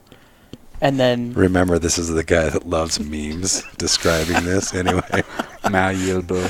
He likes water malleable things that are memey. You know what? Fuck you. No, I'm sorry. Yeah, no. He's giving me some props. I like your design because we talk about is architecture and we talk about how you like buildings and boring shit. But this stuff, this is what I like. Well, this matters. Apparently, this matters. I could not be more kids. ecstatic that we've found something that resonates with you, so that you just don't think I'm a total douche. Everybody should go look at his design work. Like, we're looking at this. Let's post some links. Yeah, we'll post some links to some pictures. But this is cut. Yeah. So that right? was one. That was a project from a few years back. That there's a lot of funny stories to all this stuff. But yeah, that's a reception desk that was in the first security building in downtown Salt Lake. That was commissioned by an arm of a local corporation, I guess we could say, that owned the building. And good call. It was too... I don't even really know. It didn't stay there, and now it's in Chicago for a reception desk for a company called Imbibe, which is a beverage company, which actually is a much better home for it. How do you explain what it looks like? It looks like liquid.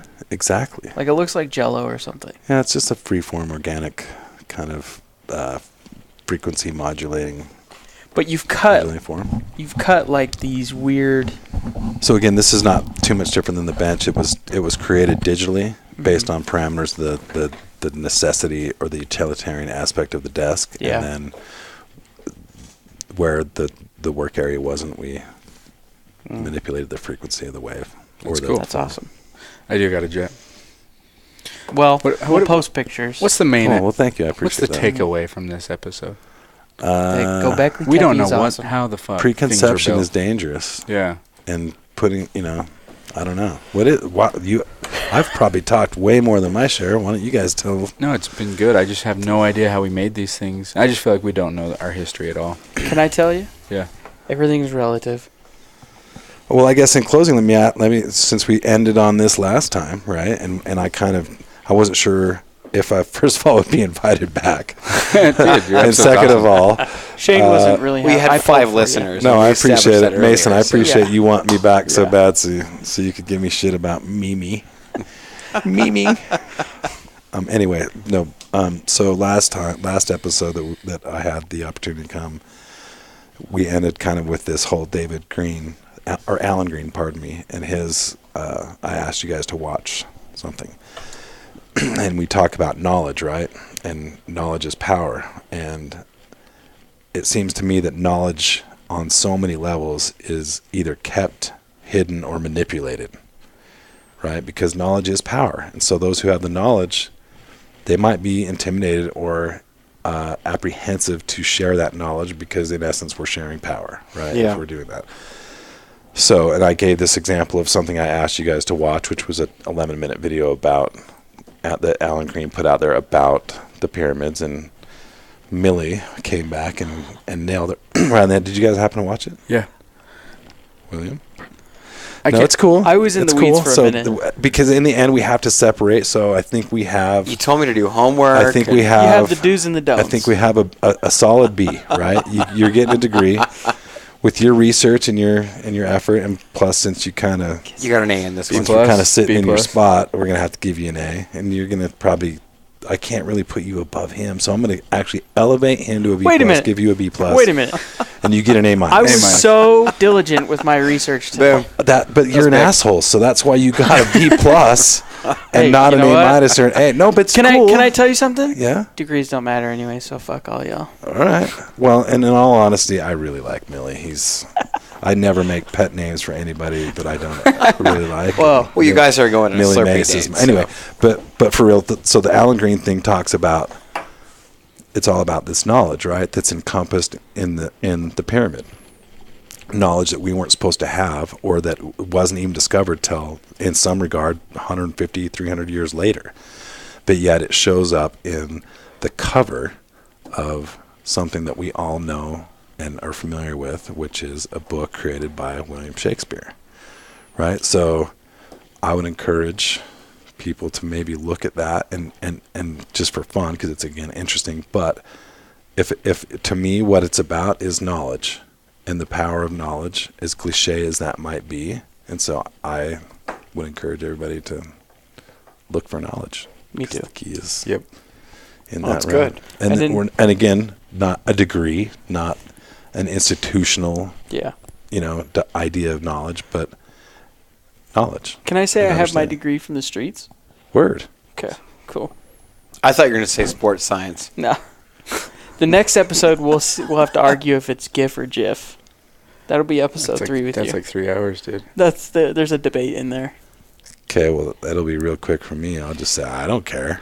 That Or was do easy. I have to make a meme about how much I care about it? Well, just slow You down. should come prepared with a meme.